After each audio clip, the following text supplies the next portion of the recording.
Bismillahirrahmanirrahim. So, in the previous class, we start a topic about the methods, mutation detection methods in to diagnose genetic disorders. तो हमने शुरू किया था, इसको continue कर लेते हैं. थोड़ा सा इसको रिकैप कर लेते हैं पहले कि हमने क्या चीज़ डिस्कस की थी. हमने देखा था कि जेनेटिक डिसऑर्डर्स बेसिकली होते क्या हैं.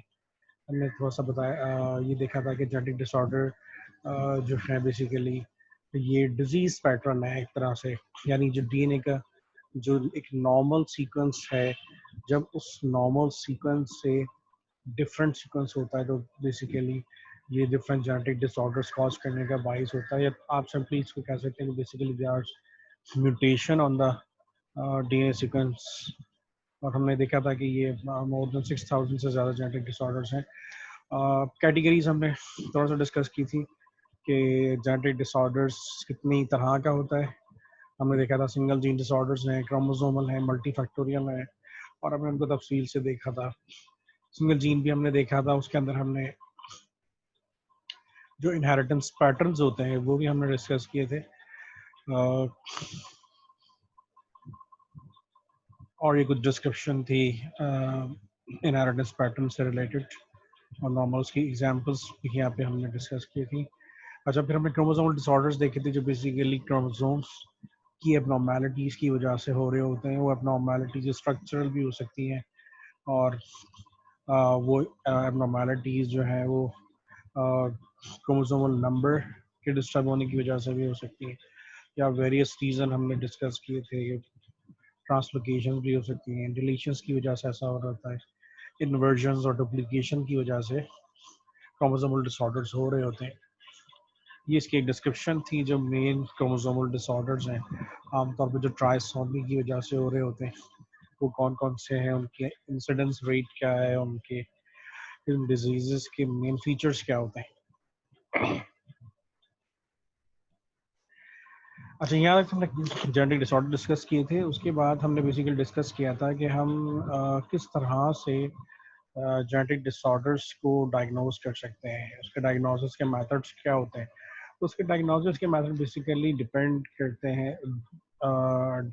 हैं कि which kind of a genetic disorder a patient have. तो इसमें होता बेसिकली क्या है कि दो तरह से हम कर रहे होते हैं, या तो जेनेटिक बेस्ड होती हैं मेथड्स या मॉलिक्यूलर बेस्ड होते हैं. तो हमने ये देखा था कि जो साइटोजेनेटिक बेस्ड होते हैं आमतौर पे वो क्रोमोसोमल डिसऑर्डर्स को डायग्नोज करने के लिए यूज़ किए जाते हैं. फिर साइटोजेनेटिक बेस्ड जितनी भी टेक्निक्स हैं उनमें जो कन्वेंशनल टेक्निक है, दैट इज़ कन्वेंशनल कैरियोटाइपिंग जिसे हम कह रहे होते हैं, वो यूज़ की जा रही होती है क्रोमोसोमल डिफेक्ट्स को देखने के लिए, abnormalities को देखने के लिए. इसके अलावा हमने फिश डिस्कस की थी बेसिकली, जो कि एक एडवांस फॉर्म है कन्वेंशनल कैरियोटाइपिंग की, that is fluorescence in situ hybridisation. और हमने इसको डिटेल में देखा था कि बेसिक डिफरेंस दोनों में क्या होता है. उसके अंदर प्रोब इन्वॉल्व होती है, स्पेसिफिक प्रोब्स यूज़ की जाती हैं, और ये नॉर्मली जो है वो ट्राइसोमीज को भी और माइक्रो डिलीशंस को डिटेक्ट करने के लिए यूज हो रही होती है. इसके अलावा हमने एक और टेक्निक साइटोजेनेटिक बेस्ड मेथड को डिस्कस की थी, वो थी comparative genomic hybridisation, which is another advance form of FISH. मतलब ये अगर आप कन्वर्शन कैरियोटाइपिंग को देखें तो वो उसकी जो एडवांस फॉर्म फिश है, और फिश की फर्दर इस एक कह लो कि फर्दर एडवांसमेंट है, वो सी जी एच है, कंपैरेटिव जीनोमिक हाइब्रिडाइजेशन है, जो कि हम डिस्कस कर चुके हैं पहले. तो इसको हमने डिस्कस किया था कि किस तरह से कंपैरिजन किया जा रहा होता है जीनोमिक डीएनए का डिजीज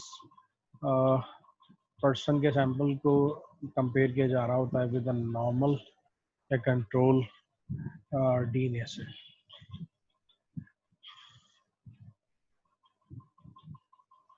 और बेसिकली कॉपी नंबर वेरिएशंस को डिटेक्ट करने के लिए सीजीएच यूज़ की जाती है. ये is more sensitive than FISH, जो ये डिलीशंस को, डुप्लीकेशंस को, और सेगमेंटल डुप्लीकेशंस को और इन्वर्जन्स को का बता रही होती है क्रोमोसोम्स के ऊपर।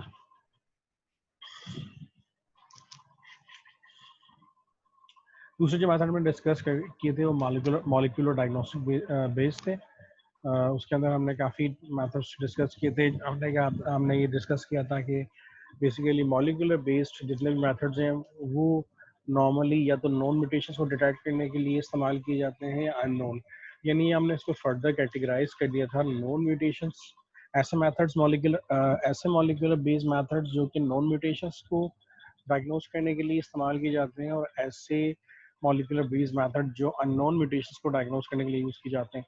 तो जब हम नॉन म्यूटेशंस की बात करते हैं तो ऑफ कोर्स जो मॉलिक्यूलर के अंदर अप्रोच यूज़ की जाती है वो सबसे कॉमन अप्रोच जो है वो पॉलीमरेज चेन रिएक्शन है, पीसीआर है। हमने इसको डिस्कस किया था कि बेसिकली पीसीआर जो है वो एक बेसिक टेक्निक है जो कि यूज़ की जाती है डीएनए को एम्पलीफाई करने के लिए, और डीएनए के लार्ज फ्रैगमेंट्स को, स्मॉल फ्रैगमेंट्स को, ये डीएनए को जो है वो ये कह लीजिए कि वो डीएनए को एम्पलीफाई करने के लिए इसको यूज़ कर रहे होते हैं। अच्छा, इसके डिफरेंट कंपोनेंट्स हमने डिस्कस किए थे कि क्या एसेंशियल कंपोनेंट्स हैं पॉलीमरेज चेन रिएक्शन के। अच्छा, अब different types of PCR use हो रहे होते हैं नॉन म्यूटेशंस को डिटेक्ट करने के लिए। उनमें से एक आरटीपीसीआर था, reverse transcriptase PCR. Reverse transcriptase PCR को आमतौर पे कंफ्यूज भी किया जाता है रियल टाइम पीसीआर के साथ। तो RTPCR is if it is in capital RT and that is a reverse transcriptase PCR, and if is it QRT-PCR in Q small, R small, T small, and then PCR, this means a real time quantitative real time PCR. That is different from reverse transcriptase PCR. I will discuss real time PCR later in this lecture. ये हमने discuss किया था ये किस तरह से reverse transcriptase PCR use किया जाता है, किस तरह से एमआरएनए को जो आरएनए है उसको सेल से आइसोलेट किया जाता है और उसको फर्दर जो है वो कॉम्प्लीमेंट्री डीएनए में कन्वर्ट किया जाता है, सीडीएनए में कन्वर्ट किया जाता है, and then that cDNA is more stable than RNA, and that cDNA is used to detect the different gene expression patterns in cells. ये हमने डिस्कस किया था। अच्छा, इसके अलावा हमने मल्टीप्लेक्स पीसीआर भी डिस्कस किया था। मल्टीप्लेक्स का मैंने बताया भी था कि ट्रेडिशनल पीसीआर के मुकाबले में अगर मल्टीप्लेक्स को देखें तो मल्टीप्लेक्स का मतलब है कि मल्टीपल प्राइमर्स आप जो है या multiple targets you can detect in a single tube. Normally हम जो ट्रेडिशनल पीसीआर है उसमें एक टारगेट एक ट्यूब में डिटेक्ट कर रहे होते हैं, लेकिन मल्टीप्लेक्स के अंदर हम एक ही ट्यूब में मल्टीपल टारगेट्स को डिटेक्ट कर सकते हैं विद मल्टीपल प्राइमर सेट्स। ठीक है, एक से ज़्यादा प्राइमर सेट्स हम यूज़ कर सकते हैं, और इसके अंदर बेसिकली ऑप्टिमाइजेशन होती है। प्राइमर्स की कंडीशन को ऑप्टिमाइज किया जा रहा होता है, और that optimisation is very important और it's very sometimes it's very difficult to optimize all the different set of primer with the same and a single condition. ठीक है, तो ये मल्टीप्लेक्स पीसीआर में बेसिकली एक ही ट्यूब के अंदर आप मल्टीपल टारगेट्स डिटेक्ट कर रहे होते हैं using multiple set of primers. ठीक है, नेस्टेड पीसीआर भी हमने डिस्कस किया था कि नेस्टेड पीसीआर में बेसिकली हम दो सक्सेसिव रन कर रहे होते हैं, यानी एक पहले पीसीआर रन कर रहे होते हैं with different primer set, and then उसके बाद एक और पीसीआर रन करते हैं। जब हमारा फर्स्ट पोस्ट पीसीआर प्रोडक्ट आ जाती है तो हम दोबारा से पीसीआर रन करते हैं विद अनदर और स्पेसिफिक प्राइमर सेट। तो पहला वाला प्राइमर सेट आप कह सकते हैं ये यूनिवर्सल प्राइमर सेट, और जो सेकंड वाला primer set is a very specific primer set, यानी that is against your gene of interest. तो इस तरह से नेस्टेड पीसीआर के अंदर हम कह रहे होते हैं। आर्म्स पीसीआर हमने डिस्कस किया था जो अलील स्पेसिफिक होता है, कि आमतौर पे ये जो अलील स्पेसिफिक है ये पॉइंट म्यूटेशन को डायग्नोज करने के लिए, पॉइंट म्यूटेशन को डिटेक्ट करने के लिए यूज़ किया जा रहा होता है। ये भी हमने डेट में देखा था। अच्छा, फर्दर इसके बाद हम बात कर लेते हैं रियल टाइम पीसीआर की। Now real time PCR basically क्या है? Real time PCR is basically is a kind of a PCR. Why it is called real time? Real time is basically अगर नॉर्मल पीसीआर के अंदर देखो तो normal PCR में क्या होता है, नॉर्मल पीसीआर में होता ये है कि आप रिएक्शन मिक्स बनाते हो, रिएक्शन मिक्स बनाने के बाद आप जो है उसके अंदर जो एक्सट्रैक्टेड डीएनए है या वॉट एवर आरएनए है वो एक्सट्रैक्टेड न्यूक्लिक एसिड आप ऐड करते हो, और एक्सट्रैक्टेड न्यूक्लिक एसिड ऐड करने के बाद you put these tubes or a reaction mix into the thermocycler and then set the program, PCR program. और आप then you wait for 2 hours or 3 hours, जितने भी आपने cycle set किए हैं, 34 cycles, 40 cycles, whatever cycles you have adjusted, उसके बाद आप क्या करते हो, वेट करते हो. यानी हो क्या रहा होता है कि आप once reaction start करते हो, reaction start करने के बाद you wait for the reaction to complete, you wait for the 40 cycles to complete, and then you just got that product, or then you just run the gel. आप gel पे जाके उसको run कर लेते हो और देखते हो कि जी ये amplification हुई है नहीं हुई है.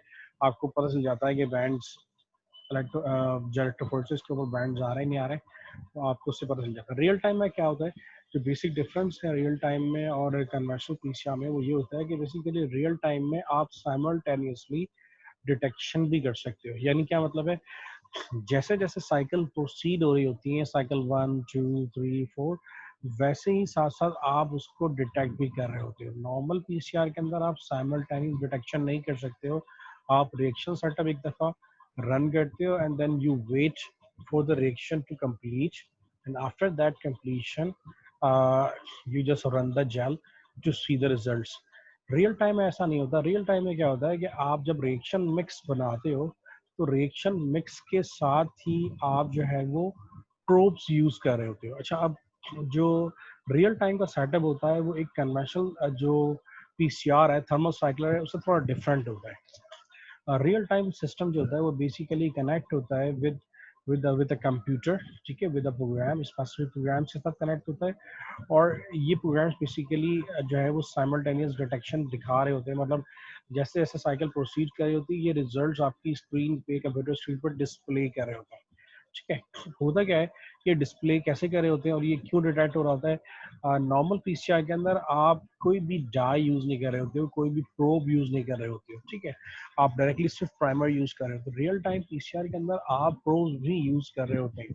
ठीक है, ये प्रोब्स आप क्यों यूज कर रहे होते हैं, ताकि आप जो है वो जैसे जैसे साइकिल प्रोसीड हो रही है, जैसे जैसे एम्पलीफिकेशन हो रही है, जैसे आपने रिएक्शन मिक्स बनाया, आपने उसके अंदर जो है वो प्राइमर और डीएनटीपीज और जो है मास्टर मिक्स आपने जब प्रिपेयर कर लिया, then you also use probes. तो इस मास्टर मिक्स में आप प्रोब्स भी ऐड कर रहे होते हैं. रियल टाइम पे प्रोब्स होती हैं, डाइज होती हैं, वो हम यूज कर रहे होते हैं. क्यों कर रहे होते हैं, ताकि जैसे जैसे रिएक्शन प्रोसीड हो हम उसको क्या कर सकें, हम उसको डिटेक्ट कर सकें. तो ये डिटेक्शन उसी वक्त होती है जब हम यूज कर रहे होते हैं प्रोब्स. आमतौर पे जो रियल टाइम पीसीआर किया जाता है वो जीन एक्सप्रेशन स्टडीज को के लिए किया जा रहा होता है. क्या मतलब है, मतलब आप नॉर्मली आप ये देख रहे होते हैं कि सेल्स के अंदर मोस्टली जो भी सेल्स आप टारगेट कर, जो भी आप जीन्स टारगेट कर रहे हैं, आप ये देखते हैं कि क्या ये जीन्स पर्टिकुलर सेल्स के अंदर एक्सप्रेस हो रहे नहीं हो रहे. फॉर एग्जांपल आप सॉक्स की मिसाल ले लें. अब फॉर एग्जांपल आपने फिब्रोब्लास्ट आइसोलेट किए स्किन से, and then now you see के जो फिब्रोब्लास्ट के अंदर सॉक्स 2 जो कि basically adult stem cell marker है, क्या वो एक्सप्रेस होता है, और वो अगर एक्सप्रेस होता है तो वो कितना एक्सप्रेस होता है. So you just design real primers against socks 2 gene.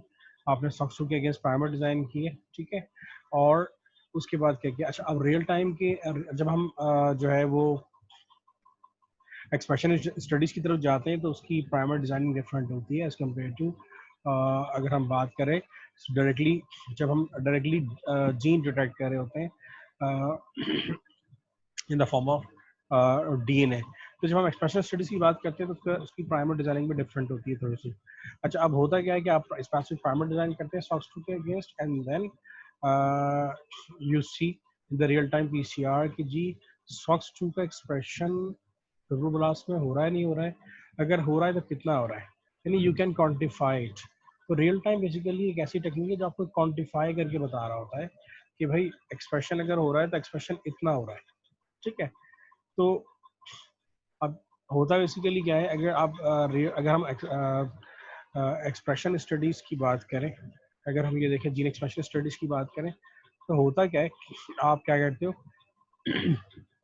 Real time के अंदर एक स्टेप जो है वो रिवर्स ट्रांसक्रिप्टेज पीसीआर का भी होता है, ठीक है।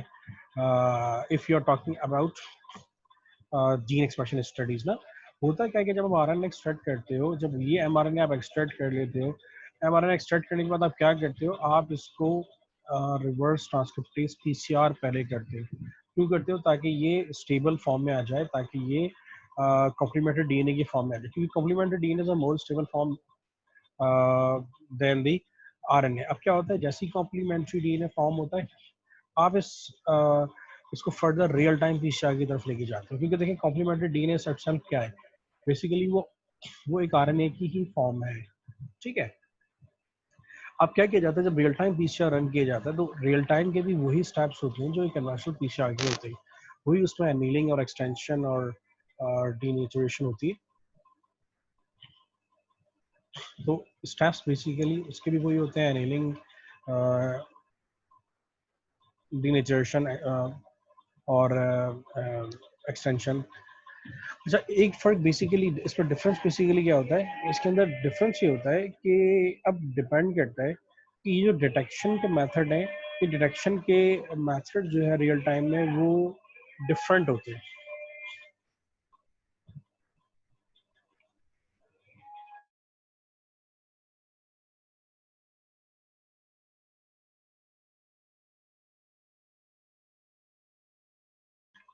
अच्छा, अब ये जो डिटेक्शन के मेथड है, डिफरेंट होते हैं। या तो रियल टाइम के अंदर जो है वो normal cyber green dye use की जा रही होती है मास्टर मिक्स के अंदर, या फिर जो है वो टैकमैन प्रोब इस्तेमाल की जा रही होती है। ये दोनों में डिफरेंस होता है, ठीक है। साइबर ग्रीन का तुम्हें पता है कि SYBR Green basically is a intercalating dye, और साइबर ग्रीन क्या कर रही होती है, जैसे डीएनए जो है वो एम्पलीफाई होता है, यानी जैसे ही डीएनए फॉर्म होता है, क्या करता है, जो डीएनए के ग्रुप्स होते हैं, माइनर मेजर ग्रुप्स, उन ग्रुप्स के साथ क्या हो जाता है, ये डाई जो है वो अटैच हो जाती है, ठीक है। और इस तरह जो न्यूक्लिक एसिड फॉर्म हो रहा है, जो एम्पलीफाई होने के बाद उसकी डिटेक्शन जो है वो हो रही होती है, ठीक है। अच्छा, टैकमैन बेसिकली जो प्रोब है, टैकमैन बेसिकली जो प्रोब है, ये तो बेसिकली डाई है, साइबरग्रीन इज अ डाई और टैकमैन इज अ प्रोब। अच्छा, अब प्रोब बेसिकली क्या होता है, प्रोब के अंदर अगर तुम देखो तो दो चीजें होती हैं टैकमैन प्रोब के अंदर। एक तो ये फ्लोरेसेंस डाई होती है, ठीक है, और इस फ्लोरेसेंस डाई के साथ, ठीक है, यहाँ पे कॉइंचर अटैच होता है।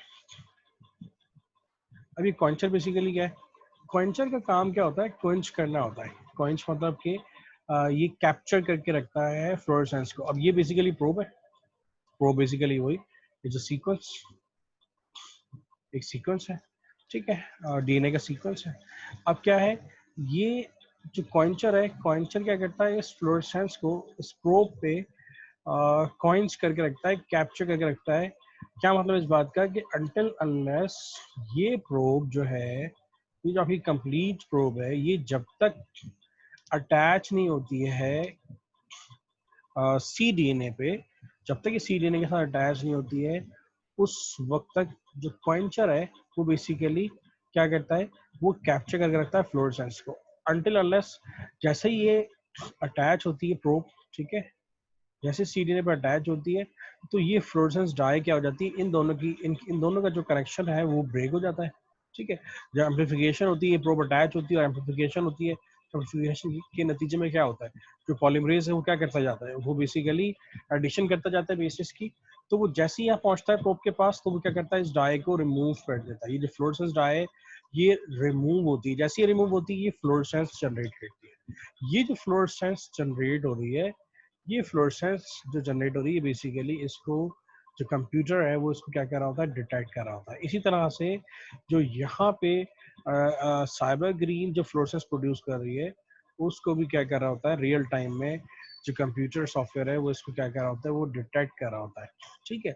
और डिटेक्ट करके इसको in the form of graph mention कर रहा होता है कि बेसिकली आपकी जो एम्पलीफिकेशन है वो कहाँ तक पहुंची, यानी जीन एम्पलीफाई हो रही है या नहीं हो रही है, या सीटी वैल्यू आती है बेसिकली, जिसे हम थ्रेशोल्ड साइकिल कहते हैं।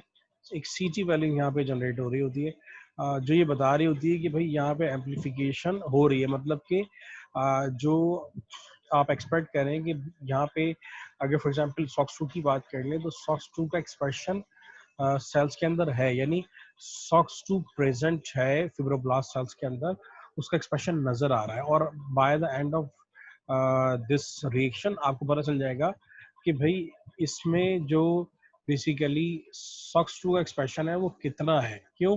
यू विल गेट सीटी वैल्यू फॉर सॉक्स2, ठीक है। उसके बाद फिर स्टेटिस्टिकल एनालिसिस होती है जिसमें आप बताते हैं कि इसका एक्सप्रेशन कितना फोल्ड है, ठीक है, एक्सप्रेशन का फोल्ड कितना है, ठीक है। तो ये इस तरह से रियल टाइम पीसीआर के अंदर डिटेक्शन होती है। दो चैनल पे बेस होती है, एक साइबरग्रीन पे, टेकमैन पे। स्टेप्स सारे सिमिलर होते हैं रियल टाइम के भी, कन्वर्जन पीसीआर की तरह से इसमें भी वही डीनेचुरेशन होती है, एनीलिंग होती है, एक्सटेंशन होती है, ठीक है, और वही रेपिटेटिव साइकिल्स चल रही होती हैं। फर्क सिर्फ डाइज और प्रोब्स का होता है, और इट डिपेंड्स के आप प्रोब यूज कर रहे हो या डाई यूज कर रहे हो। डाई नॉर्मली टैकमैन डाई कहलाती है जो यूज हो रही होती है।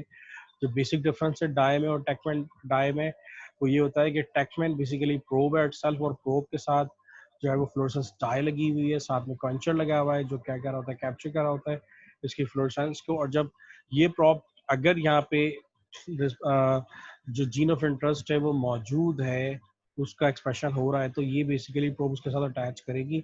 जब अटैच करेगी और एम्पलीफिकेशन होगी तो पॉलीमरेज क्या करेगा, जब एम्पलीफाई कर रहा होगा जीन को तो वो क्या करेगा, जैसे ही फ्लोरेसेंस इस प्रोब के पास पहुंचेगा तो फ्लोरेसेंस को यहाँ से क्या कर देगा, डिटैच कर देगा।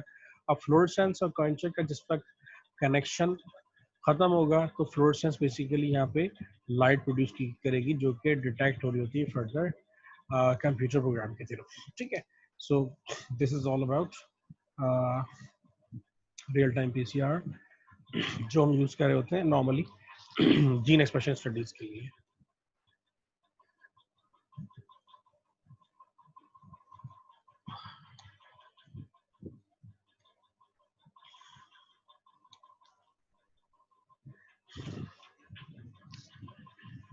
अच्छा अच्छा, डीएनए माइक्रो एरेज बेसिकली क्या होते हैं? डीएनए माइक्रो एरेज जो है वो भी बेसिकली जो है वो एक्सप्रेशन स्टडीज के लिए यूज कर रहे होते हैं, यानी DNA micro array is another it's another technique. Basically, it is based on a collection of microscopic DNA spots that are attached to the solid surface. मतलब माइक्रो एरे के अंदर होता क्या है कि आप जो है वो कुछ माइक्रो चिप्स यूज कर रहे होते हैं, ठीक है, और इन माइक्रो चिप्स के ऊपर ऑलरेडी डीएनए के सीक्वेंसेस जिन्हें हम स्पॉट्स कह रहे होते हैं, ठीक है, because they are single stranded spots होते हैं। सिंगल स्ट्रैंडेड स्पॉट्स होते हैं बेसिकली ये जो है वो अटैच होते हैं, ठीक है। और ये जो सिंगल स्ट्रैंडेड स्पॉट्स होते हैं ये बेसिकली यूज हो रहे होते हैं जीन एक्सप्रेशन स्टडीज के लिए।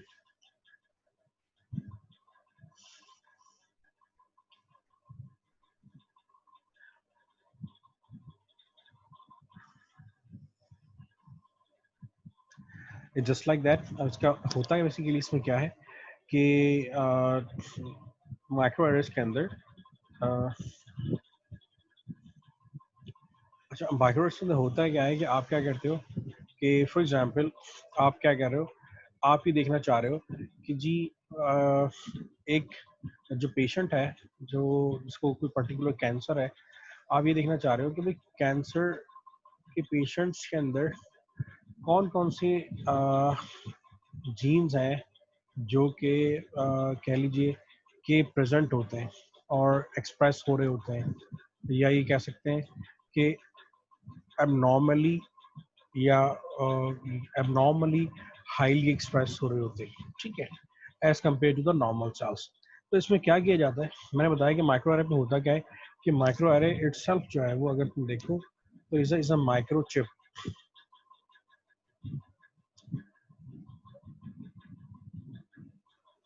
इस तरह से माइक्रोचिप होती है। अगर देखो तो बेसिकली इस माइक्रोचिप के ऊपर ये यहाँ पे डिफरेंट स्पॉट्स होते हैं, ठीक है। ये वेल्स बने हुए हैं, ये वेल्स नजर आ रहे हैं, तो ये वेल्स होते हैं, ठीक है।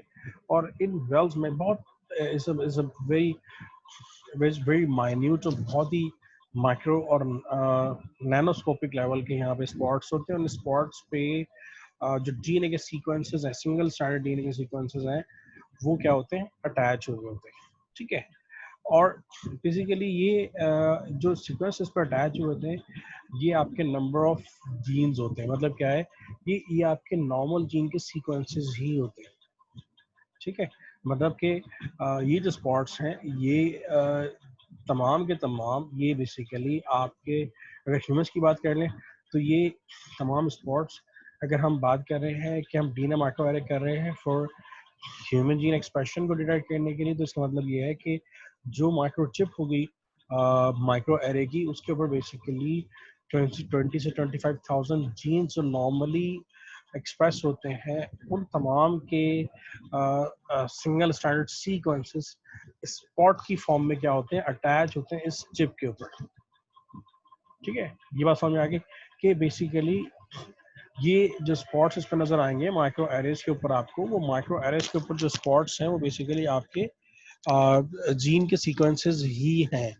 फॉर एग्जांपल ह्यूमंस की अगर माउस की बात करो, तो माउस के जितने भी जीन्स हैं उनके स्पॉट्स यहाँ पे आपको मिलेंगे, ठीक है। और ये नॉर्मली एक्सप्रेशन स्टडीज के लिए और म्यूटेशन डिटेक्शन के लिए भी यूज हो रहे होते हैं। ये देख रहे होते हैं कि भाई कौन से ऐसे ऐसे जीन्स हैं जो कि एक्सप्रेस हो रहे हैं नॉर्मल सेल्स में, और जो कि कैंसर सेल में नहीं एक्सप्रेस हो रहे। तो माइट भी देयर इज अ पॉसिबिलिटी कि जी ये पॉसिबिलिटी है कि अगर ये नहीं हो रहे तो माइट भी there is any mutation over these genes ना, कि माइट भी कोई म्यूटेशन है जिसकी वजह से नहीं हो रही है एक्सप्रेस, यहाँ पे म्यूटेशन हुई है।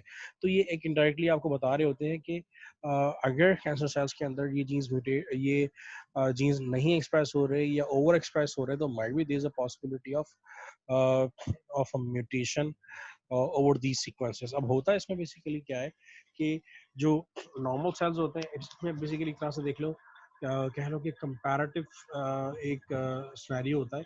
आप क्या करते हैं, नॉर्मल सेल्स से जो है वो आरएनए एक्सट्रैक्ट कर रहे होते हैं। इसी तरह कैंसर सेल से जो भी आपका सैंपल है, आपके कैंसर सेल से भी क्या कर रहे होते हैं, जो है वो आरएनए एक्सट्रैक्ट कर रहे होते हैं। नाउ ये जो आरएनए आइसोलेशन होती है, आरएनए आइसोलेशन करने के बाद आप क्या करते हो, आप अगेन रिवर्स ट्रांसक्रिप्टेज पीसीआर करते हो। रिवर्स ट्रांसक्रिप्शन या रिवर्स ट्रांसक्रिप्टेज पीसीआर और साथ साथ उसके लेबलिंग कर रहे होते हैं। अगेन रिवर्स ट्रांसक्रिप्टेज पीसीआर, वही आप क्या कर रहे होते हो, आरएनए को क्या कर रहे होते हो, कॉम्प्लीमेंट्री डीएनए में कन्वर्ट कर रहे होते हो। और फिर साथ साथ क्या कर रहे होते हो, अब दोनों में डिफरेंस करने के लिए आप क्या करते हो, दोनों को डिफरेंट प्रोब्स के साथ लेबल करते हो, डिफरेंट फ्लोरेसेंस के साथ लेबल करते हो। फॉर एग्जांपल कि अगर ये कैंसर सेल्स का के सीडीएनए है, तो they are labelled with red fluorescence, और if it is a normal cDNA है तो इसको लेबल किया जाता है ग्रीन फ्लोरेसेंस के साथ, ठीक है। तो why we label with these two different kind of fluorescence, ताकि डिटेक्शन आसान हो, ठीक है। अब क्या होता है कि जब ये जो सीडीएनए है, नॉर्मल सेल का सीडीएनए और कैंसर सेल का सीडीएनए, जब इन दोनों सीडीएनए को फिर इन दोनों को मिक्स कर लिया जाता है एक साथ, ठीक है। और मिक्स करने के बाद फर्दर क्या किया जाता है, एक ही ट्यूब में इसको मिक्स किया जाता है, उसके बाद फर्दर इनको हाइब्रिडाइज किया जाता है, इन प्रोब्स को ऑन टू द माइक्रोचिप, ठीक है। इसके स्टेप्स होते हैं, फिर वॉशिंग का भी इसमें स्टेप होता है। इन शॉर्ट, अब ये जब हाइब्रिडाइज किया जाता है तो यहाँ पे होता क्या है कि ये जो सीडीएनएज हैं, ये क्या होते हैं, ये बेसिकली क्या करते हैं, इन स्पॉट्स के साथ क्या करते हैं, जाके अटैच हो जाते हैं। ये जो सीक्वेंसेस या जीन के सीक्वेंसेस मौजूद होते हैं सिंगल स्ट्रैंडेड, ये जो सीडीएनए है, ये क्या होते हैं, ये बेसिकली इन स्पॉट्स पे जाके अटैच हो जाते हैं। अब ऑफ कोर्स अगर कोई पर्टिकुलर जीन एक्सप्रेस हो रहा है, ठीक है, तो इसका मतलब ये है वो अगर एक्सप्रेस हो रहा है तो ऑफ कोर्स क्या होगा, यहाँ पर जो स्पॉट मौजूद है उस जीन का, उसके साथ जाके क्या होगा, अटैच हो जाएगा। फॉर एग्जांपल अगर तुम इस स्पॉट को देखो तो तुम्हें यहाँ पे ग्रीन फ्लोरेसेंस भी नजर आ रही है और रेड फ्लोरेसेंस भी नजर आ रही है। क्या मतलब है कि ये वाला जो जीन है, फॉर एग्जांपल इसी को ले लो कि अगर ये कोई जीन है, फॉर एग्जांपल ये है क्लिफ का जीन है, ठीक है, फॉर एग्जांपल ये क्लिफ एक जीन है, ठीक है। तो क्लिफ के जीन पे बेसिकली अगर तुम देखो तो ये नॉर्मली नॉर्मल जो सेल्स हैं, यानी जो सीडी ने एक्सट्रैक्ट किया नॉर्मल सेल से, उसमें भी एक्सप्रेस हो रहा है, और जो हमने एक्सट्रैक्ट किया है फ्रॉम कैंसर सेल वहाँ भी जो है वो एक्सप्रेस हो रहा है, ठीक है। तो अगर ये दोनों जगह पर एक्सप्रेस हो रहा है तो उसका मतलब क्या है, ये बेसिकली जो इसकी जो फ्लोरेसेंस जनरेट हो रही होगी वो बेसिकली येलो हो रही होगी। क्या मतलब है, ये जो अगर आपको येलो स्पॉट नजर आ रहा है, अच्छा अब होता क्या है बेसिकली, ये मैं स्टेप्स पूरे कर दूं कि ये होता क्या है कि ये जब हाइब्रिडाइज करा लिया जाता है, यानी यहाँ पे सीडीएनए में कन्वर्ट किया जाता है दोनों को, जो भी एमआरएनए आइसोलेट किया जा रहा होता है कैंसर सेल से नॉर्मल सेल से, उनको सीडीएनए में कन्वर्ट करने के बाद उसके साथ फ्लोरेसेंस डाई अटैच की जाती है, दोनों के साथ डिफरेंट फ्लोरेसेंस डाई अटैच की जाती है, फिर फर्दर इन दोनों सैंपल्स को हाइब्रिडाइज किया जा रहा होता है किस पे, माइक्रोचिप के ऊपर। ये जो माइक्रोचिप है इसके ऊपर स्पॉट्स होते हैं डीएनए के। अब इसके बाद इनकी वॉशिंग की जाती है, वॉश करने के बाद इनकी स्कैनिंग की जाती है, ठीक है। अब मैंने बताया कि अगर कोई जीन एक्सप्रेस हो रहा है तो ऑफ कोर्स यहाँ पे वो क्या होगा, यहाँ जो डीएनए के स्पॉट्स मौजूद हैं, यहाँ जो जीन के स्पॉट्स मौजूद हैं, उनके साथ क्या होगा, ये अटैच हो जाएगा, ठीक है। तो अगर अटैच होंगे दोनों तो ऑफ कोर्स जो फ्लोरेसेंस आपको नजर आएगी वो दोनों का मिक्सचर नजर आएगी। फॉर एग्जाम्पल येलो, अब येलो बेसिकली मिक्सचर है रेड और ग्रीन दोनों का, दोनों डाइस का मिक्सचर है। इसका मतलब ये हो गया कि इस वाले स्पॉट पे, यानी ये अगर ये वाली जीन की हम बात करें, फॉर एग्जांपल जैसे हमने कहा कि जी फॉर एग्जांपल क्लिफ है, तो ये बेसिकली क्लिफ की अगर हम बात कर रहे हैं तो क्लिफ बेसिकली दोनों में एक्सप्रेस हो रही है, ठीक है।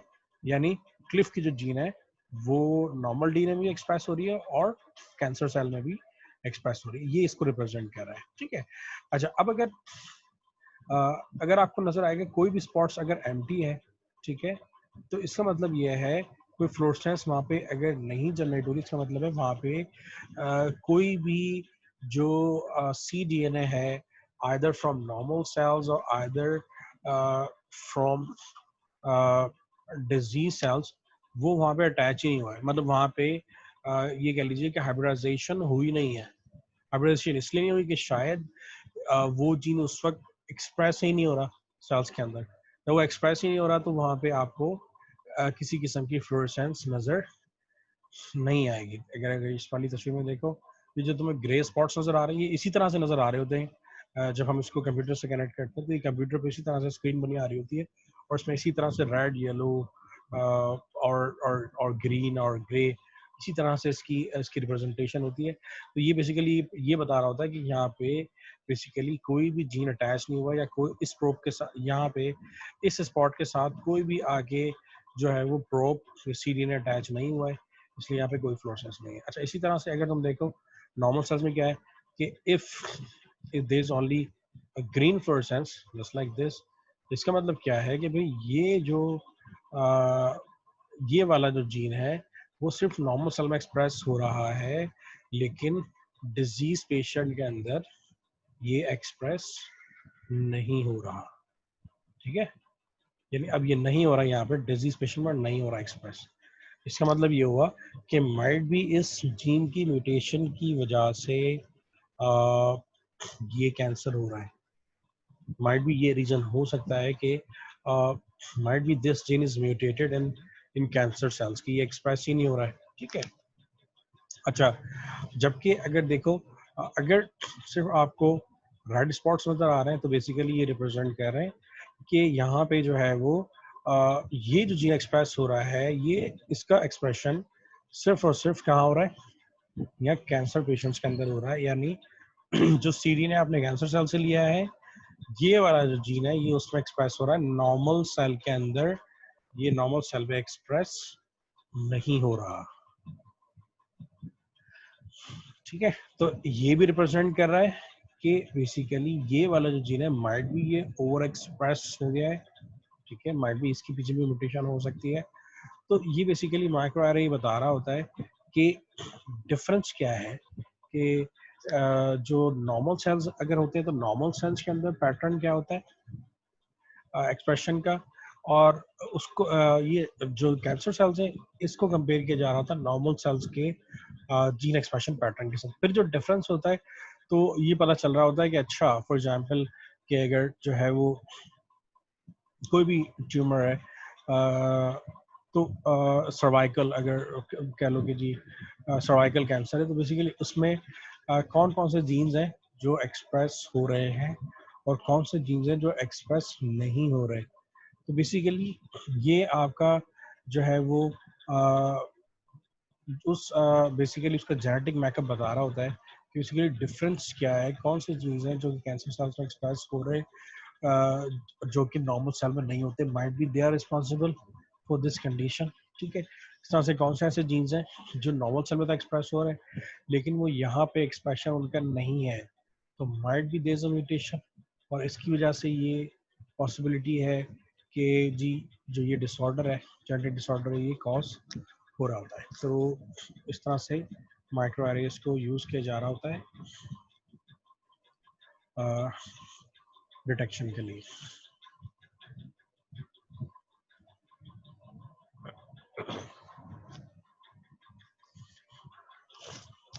अच्छा, डीएनए सीक्वेंसिंग की बात की जाए तो डीएनए सीक्वेंसिंग की अगर हम बात करें तो डीएनए सीक्वेंसिंग को हम बहुत अच्छी तरह पहले भी पढ़ चुके हैं और हमने बेसिकली देखा था कि डीएनए सीक्वेंसिंग इटसेल्फ होती क्या है। तो डीएनए सीक्वेंसिंग बेसिकली क्या होता है कि अगर आप जो न्यूक्लियोटाइड्स का ऑर्डर है डीएनए पे, अगर आप उसको डिटेक्ट कर लें, ठीक है, और वो जो ऑर्डर है वो वेरी करे फ्रॉम जो नॉर्मल डीएनए सीक्वेंसिंग का एक ऑर्डर होता है, तो इसका मतलब है कि might be due to that change जो है वो कोई डिसऑर्डर कॉज हो रहा है। ठीक है, तो डीएनए सीक्वेंसिंग में बेसिकली क्या किया जा रहा होता है, आप क्या करते हैं कि जो डीएनए के ऊपर ऑर्डर है, न्यूक्लियोटाइड जिस ऑर्डर में लगे हुए हैं उस ऑर्डर की वो जो अरेंजमेंट्स हैं, वो जो ऑर्डर्स हैं उसके अरेंजमेंट्स को क्या कर रहे होते हैं, डिटेक्ट कर रहे होते हैं, सीक्वेंस कर रहे होते हैं। ठीक है,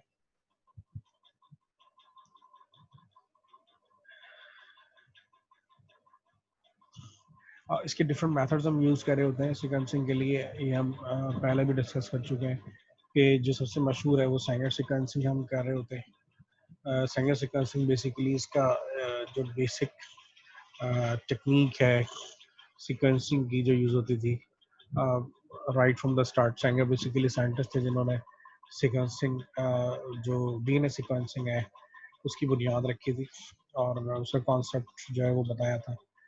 तो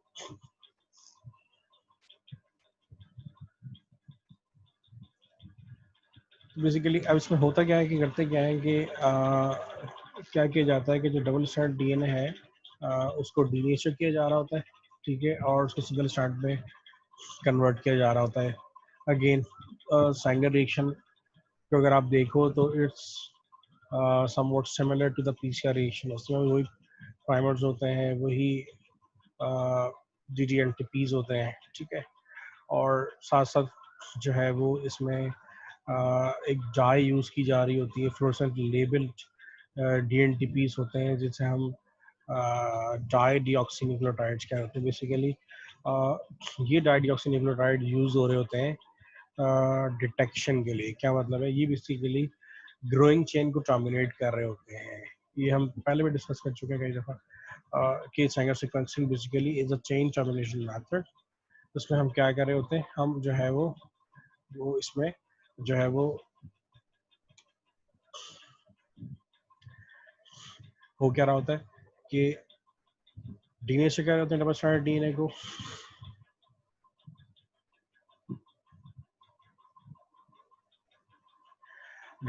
को डीनेचर किया जा रहा होता है यूजिंग हीट।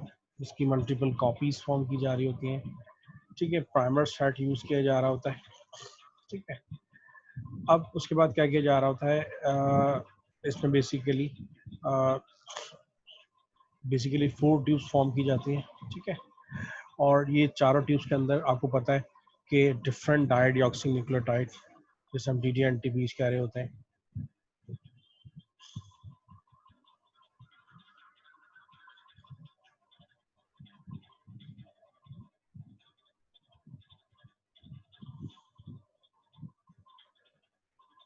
ये जो DTNTPs होती हैं ये बेसिकली डिफरेंट होती हैं चारों में, because they have a different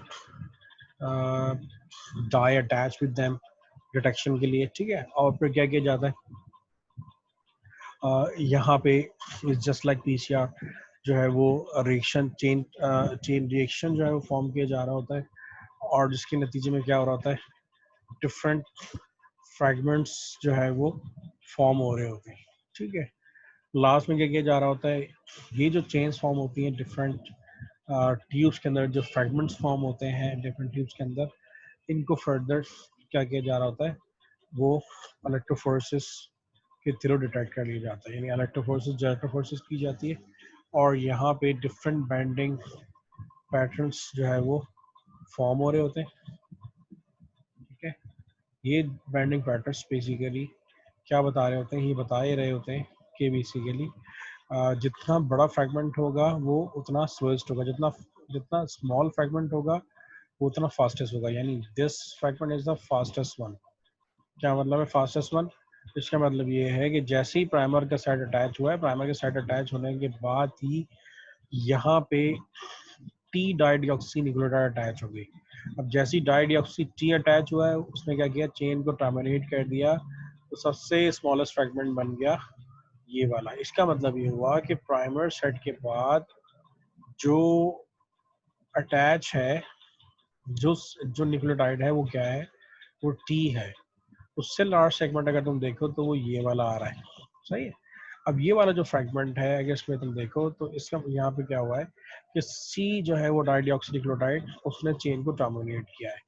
अब सी ने टर्मिनेट किया है, तो सी बेसिकली यहाँ पे क्या है, इसके बाद जो न्यूक्लियोटाइड है वो क्या है, वो सी है, यानी फर्स्ट टी है स्मॉलेस्ट, उसके बाद सी है, ठीक है। इसी तरह से जो ये वाला फ्रैगमेंट है वो थर्ड लार्जेस्ट है, ठीक है।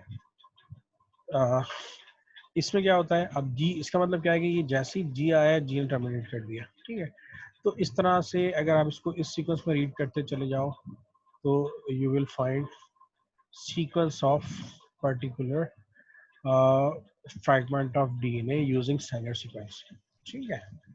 यानी पहले आपने डीनेचर किया था डीएनए को, उसके बाद उसके सेगमेंट्स फॉर्म किए थे, ठीक है, उसको फ्रैगमेंटाइज किया था, फ्रैगमेंटाइज हम कर रहे होते हैं, फ्रैगमेंटाइज करने के बाद वैसे तो यहाँ उसको क्लोन भी किया जा रहा होता है इन फ्रैगमेंट्स को, उसके बाद जो है वो उनको जो है फर्दर चेन रिएक्शन की तरफ लेके जाते हैं, ठीक है।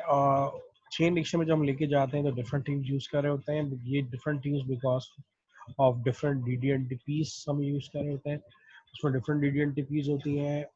ये जो चेन, अब ये जो DDNTPs है ये बेसिकली रिएक्शन को स्टॉप कर रही होती है डिफरेंट पीरियड ऑफ टाइम में, ठीक है। अब डिफरेंट फ्रैगमेंट्स फॉर्म हो रहे होते हैं, ये फ्रैगमेंट्स को आप क्या करते हैं, डिटेक्ट करते हैं, और जब आप इसको जेल्टोफोर्स को रन करते हैं तो आपको मल्टीपल फ्रैगमेंट नजर आते हैं, जो स्मॉलेस्ट होता है, ठीक है।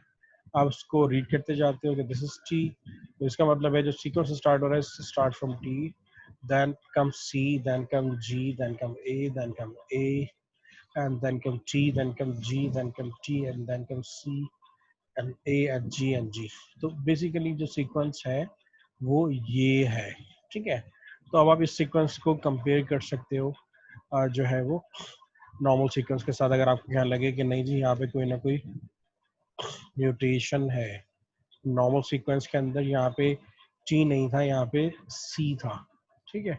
लेकिन जब हमने ये जो जो जो पेशेंट है उसके अंदर हमने सीक्वेंसिंग की है, पर्टिकुलर रीजन को टारगेट किया, पर्टिकुलर जीन को टारगेट किया है, तो हमने ये देखा है बेसिकली कि वहाँ पे जब हमने इसको सीक्वेंस को रीड किया है तो वहाँ पे हमें यहाँ पे एक बेस पेयर है, वो हमें यहाँ पॉइंट म्यूटेशन में लिए, यहाँ पे बेस पेयर डिफरेंट है फ्रॉम अ नॉर्मल सीक्वेंस, ठीक है। और might be this is the reason behind this disorder. तो इस तरह से सीक्वेंसिंग को भी यूज किया जा रहा होता है जो है वो म्यूटेशन डिटेक्शन के लिए।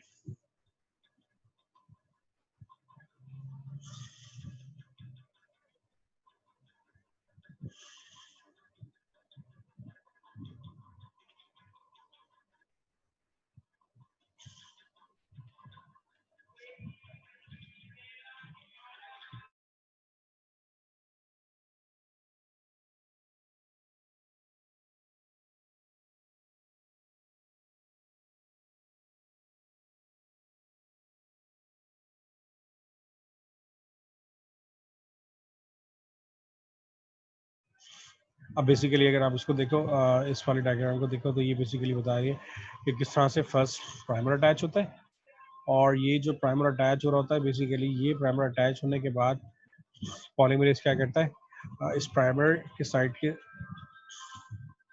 इन दिस डायरेक्शन में क्या करता है, बेसिस ऐड करता चला जाता है, ठीक है, न्यूक्लियोटाइड को ऐड करता जाता है। अब जैसे ही अगर यहाँ पे डाइडिऑक्सीन्यूक्लियोटाइड आ गई तो होगा क्या, बेसिकली रिएक्शन वहीं पर स्टॉप हो जाएगा, वहीं पर टर्मिनेट हो जाएगा। क्यों?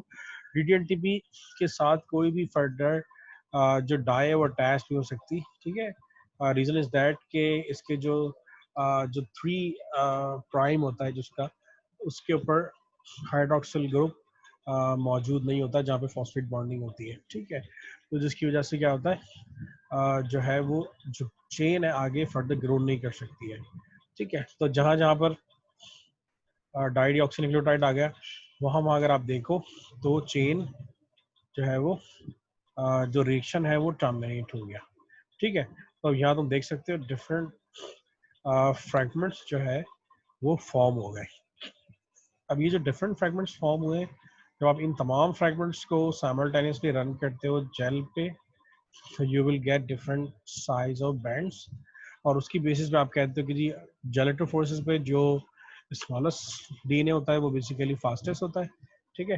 तो फास्टेस्ट है तो ऑफ कोर्स वो जो है वो उसकी जो साइज होगा जेलेटिव फोर्सेस के ऊपर वो डिफरेंट होगा, वो स्मॉलेस्ट साइज होगा, ठीक है। जो स्मॉलेस्ट होगा तो वो फर्स्ट वन है, ठीक है। तो उसको हम फर्दर इस तरह से फॉर एग्जांपल GAGGC इस तरह से इसको रीड करते हुए जो है वो डिटेक्शन कर रहे होते हैं।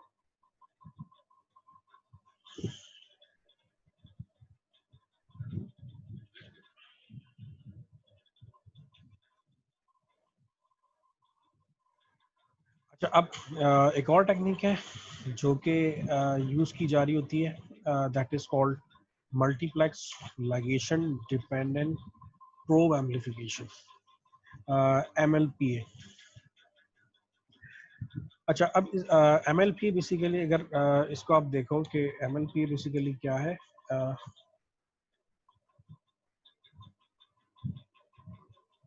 MLPA बेसिकली क्या है।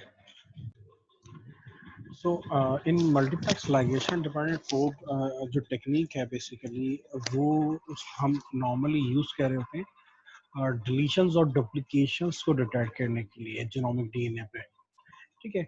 अब अगर देखो तो ये जो डिलीशन एंड डुप्लीकेशंस हैं ये is a very common reason of genetic mutations का बहुत कॉमन रीजन है। और अगर तुम देखो अप टू 10% जितने भी जेनेटिक डिसऑर्डर्स हैं उनके अंदर ये gene deletion and duplication actually जो है वो रिस्पॉन्सिबल होती हैं फॉर ऑल म्यूटेशन। और कुछ डिजीजेस के अंदर तो अप टू 30% तक जो म्यूटेशन हैं उसके पीछे डिलीशन एंड डुप्लीकेशन ही होती है, ठीक है। तो अब जो MLP बेसिकली अगर इसको देखो तो ये जो multiplex ligation dependent probe amplification है is somewhat similar to multiplex PCR, ठीक है। मल्टीप्लेक्स पीसीआर की तरह, लेकिन डिफरेंस में ये है कि इसमें स्पेसिफिक जो है वो सिंगल प्रोब यूज हो रही होती है जो कि 2 हाफ्स पर मुश्तमिल होती है, ठीक है। इस टेक्निक के अंदर क्या होता है बेसिकली, अगर आप देखो तो इस टेक्निक के अंदर जो है वो स्पेसिफिक एक प्रोब सेट यूज किया जाता है जिसकी बेसिकली 2 हाफ्स होते हैं, ठीक है। अभी हम इसको आगे फर्दर डिस्कस करते हैं इसके 2 हाफ्स क्यों होते हैं, ठीक है।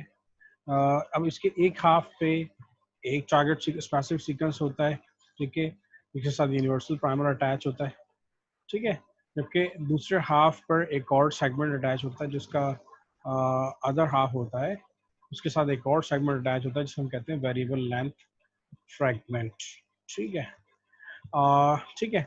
और ये जो 2 हाफ्स में ये प्रोब्स होती हैं, ये बेसिकली क्या कर रही होती हैं, ये प्रोब्स हाइब्रिडाइज करती हैं टारगेट रीजन्स के ऊपर, ठीक है, जीनोम के टारगेटेड रीजन पे ये हाइब्रिडाइज कर रही होती हैं, और हाइब्रिडाइज होने के बाद फर्दर इन प्रोब को क्या किया जा रहा होता है, एम्पलीफाई किया जा रहा होता है यूजिंग पीसीआर, ठीक है।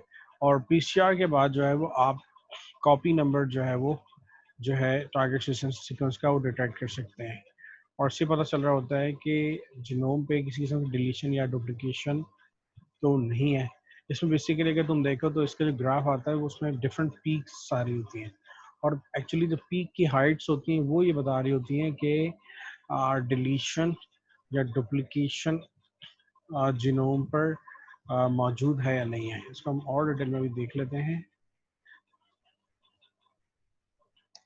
जस्ट लाइक दिस, ठीक है। अच्छा, अब होता है इसमें क्या है, अगर इसको देखो तो देयर इज अ प्रोब।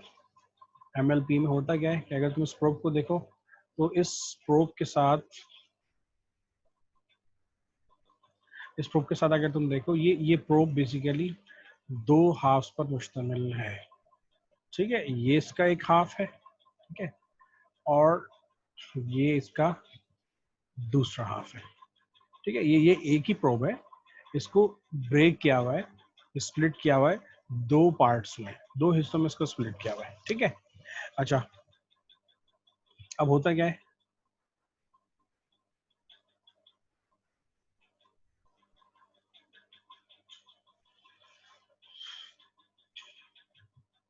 अच्छा अब होता क्या है, बेसिकली अगर तुम इसका एक हिस्सा देखो, अब ये इसका फर्स्ट हाफ है ना, अगर इसका फर्स्ट हाफ को देखो तो तुम्हें नजर आएगा कि इसमें बेसिकली इस हाफ के साथ एक तो प्रोब का सीक्वेंस अटैच है, ठीक है, जिसे हम प्रोब ऑलिगोन्यूक्लियोटाइड कहें। भाई प्रोब भी तो एक सीक्वेंस ऑफ डीएनए होता है ना। अब वो जो सीक्वेंस है स्पेसिफिक सीक्वेंस है, जो कि स्पेसिफिक जीनोमिक डीएनए की स्पेसिफिक पोजीशन पे जाके हाइब्रिडाइज करेगा, ठीक है। ये स्पेसिफिक सेगमेंट इसके साथ अटैच होता है फर्स्ट हाफ के साथ, ठीक है। और उस फर्स्ट हाफ में स्पेसिफिक सीक्वेंस के साथ प्राइमर अटैच होता है, ठीक है। तो अगर तुम ये देखो तो यहाँ तुम्हें फॉरवर्ड प्राइमर नजर आएगा। क्यों प्राइमर भी साथ में अटैच कर दिया प्रोब के, क्यों कर दिया, ताकि आगे फर्दर एम्पलीफिकेशन करनी है। तो अगर इसके अंदर तुम देखो, प्रोब के साथ ही प्राइमर को भी अटैच कर दिया, ठीक है। क्योंकि देखो जिस वक्त प्रोब सिट करेगी, ठीक है, तो प्रोब जब सिट करेगी तो उसके साथ साथ प्राइमर भी सिट करेगा, और जब एम्पलीफिकेशन होगी तो एम्पलीफिकेशन जो है वो बेसिकली ये बता रही होगी कि यहाँ जो बेसिकली किसी किस्म की डुप्लीकेशन और डिलीशन तो नहीं है। देखो अगर डिलीशन होगी तो प्रोब ने अटैच ही नहीं होना यहाँ पे, यानी यहाँ पे होना क्या चाहिए कि ये प्रोब उसी वक्त अटैच होगी जब स्पेसिफिक जीनोमिक सीक्वेंस मौजूद होगा, ठीक है। अब ये देखो इसके साथ ही अगर तुम देखो तो यहाँ पे फ्लोरेसेंस डाई अटैच है। अब ये जो फ्लोरेसेंस डाई अटैच है, अगर तुम इसको देखो तो अब इस पहले हाफ में तीन चीजें आ गई। एक तो स्पेसिफिक सीक्वेंस आ गया, प्रोब का सीक्वेंस आ गया, ठीक है, जो कि अगेंस्ट जीनोमिक डीएनए सीक्वेंस है। इसके साथ प्राइमर भी अटैच है, फॉरवर्ड प्राइमर अटैच है, ध्यान में रखना, ठीक है। उसके साथ एक और फ्लोरेसेंस डाई अटैच है। फ्लोरेसेंस डाई क्यों अटैच है, डिटेक्शन कैसे होगी, डिटेक्शन के लिए कि जब एम्पलीफिकेशन हो तो डिटेक्शन भी हो, ठीक है। अगर आप उसके सेकंड हाफ पे आ जाओ, अब ये जो प्रोब का सेकंड हाफ है, अगर इसको तुम गौर से देखो तो इसके सेकंड हाफ पे इस पोजीशन पे देखो, जिस तरह से पहले हाफ की जो पोजीशन थी बिल्कुल एक्सट्रीम राइट, तो इसके अगर तुम एक्सट्रीम लेफ्ट पे देखो तो यहाँ पर भी क्या मौजूद है, प्रोब का सीक्वेंस ही मौजूद है। यानी तुम ये कह लो कि प्रोब को यहाँ बीच में से स्प्लिट कर दिया, ठीक है। यहाँ पर प्रोब का सीक्वेंस है, लेकिन इसके साथ साथ यहाँ एक और सीक्वेंस है जिसे कहा जाता है स्टफर्ड सीक्वेंस, ठीक है। स्टफर्ड सीक्वेंस या वेरिएबल फ्रैगमेंट सीक्वेंस। ये वेरिएबल फ्रैगमेंट सीक्वेंस क्यों मौजूद है, ये वेरिएबल फ्रैगमेंट जो स्टफर्ड सीक्वेंस है, बेसिकली ये एक सपोर्टिव सीक्वेंस है यहाँ पे, ठीक है। और इसके साथ भी अगर तुम देखो, इस स्टफर्ड सीक्वेंस के साथ ही यहाँ पे प्राइमर अटैच है, रिवर्स प्राइमर। अब यहाँ देखो, तुम देखो तो यहाँ पे फ्लोरेसेंस डाई कोई नहीं है। अब फ्लोरेसेंस डाई यहाँ क्यों नहीं है भाई, इसलिए नहीं है कि जिस वक्त ये प्रोब अटैच होगी तो इसके दोनों हाफ अटैच होंगे, ठीक है।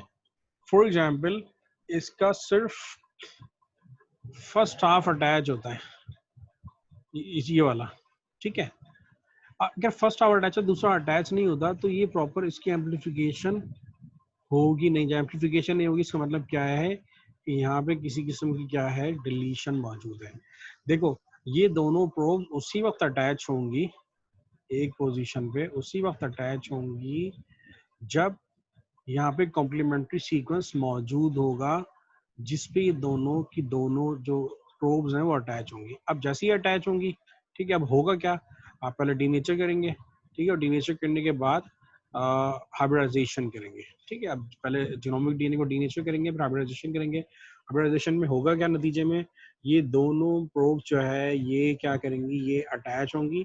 अब अगर यहाँ पर किसी किस्म की डिलीशन नहीं है, ठीक है, तो ये अटैच हो जाएंगी, ठीक है। और अगर डिलीशन है तो ये अटैच ही नहीं होंगी। जब ये अटैच नहीं होंगी तो फर्दर एम्पलीफिकेशन भी नहीं होगी। अच्छा, आप देखो फॉर एग्जांपल यहाँ पे ये अटैच हो रही है, ठीक है, ये दोनों प्रोब्स अब ये अटैच होती हैं, ये सीक्वेंस मौजूद है, इसका मतलब है यहाँ पे ये किसी किस्म का डिलीशन नहीं है, ठीक है। अब होगा क्या, लाइगेशन होगी। अच्छा, अब यहाँ पे लाइगेज इस्तेमाल किया जाता है जो क्या करता है, ये जो यहाँ पे बॉन्डिंग है इन दोनों के दरमियान में, ये जो निक है, इस निक को फिल करने के लिए लाइगेज यूज करते हैं। लाइगेज क्या करता है, इस निक को फिल कर देगा, ठीक है, ये लाइगेट हो जाएगा। ये दोनों प्रोब्स यहाँ पे ये जो दो हाफ में स्प्लिट हुई थी अटैच हो जाएंगी। अब जैसे ही अटैच हो जाएंगी उसके बाद फर्दर क्या होगा, एम्पलीफिकेशन होगी। एम्पलीफिकेशन क्यों होगी, ताकि इसको क्या किया जा सके, फर्दर डिटेक्ट किया जा सके। अब ऑफ कोर्स जैसे ये प्रोब अटैच होगी यहाँ पे, ठीक है, तो ये दोनों प्राइमर रिवर्स और फॉरवर्ड प्राइमर्स हैं, दे आर यूज, ठीक है। ये क्या होंगे, ये फॉरन से अटैच होंगे इस सीक्वेंस के साथ, और यहाँ पे होगा क्या, ये पूरा जो फ्रेगमेंट है, ये जो पूरा जो डीएनए, ये क्या हो जाएगा, एम्पलीफाई होगा। जब एम्पलीफाई होगा तो ये यहाँ से फ्लोरेसेंस भी जनरेट करेगा। ये जो फ्लोरेसेंस जनरेट होगी, ये फ्लोरेसेंस डिटेक्ट होगी यूजिंग कंप्यूटर प्रोग्रामिंग। कंप्यूटर के थ्रू ये डिटेक्ट हो रही होगी और पता चल जाएगा कि बेसिकली यहाँ पे किसी किस्म की डिलीशन नहीं है, ठीक है। तो ये अब फॉर एग्जाम्पल यहाँ पे डिलीशन है, जब डिलीशन है तो ये अटैच ही नहीं होंगे प्रोब्स यहाँ पे, क्योंकि ये स्पेसिफिक सीक्वेंस, ये वाला सीक्वेंस है ही नहीं। For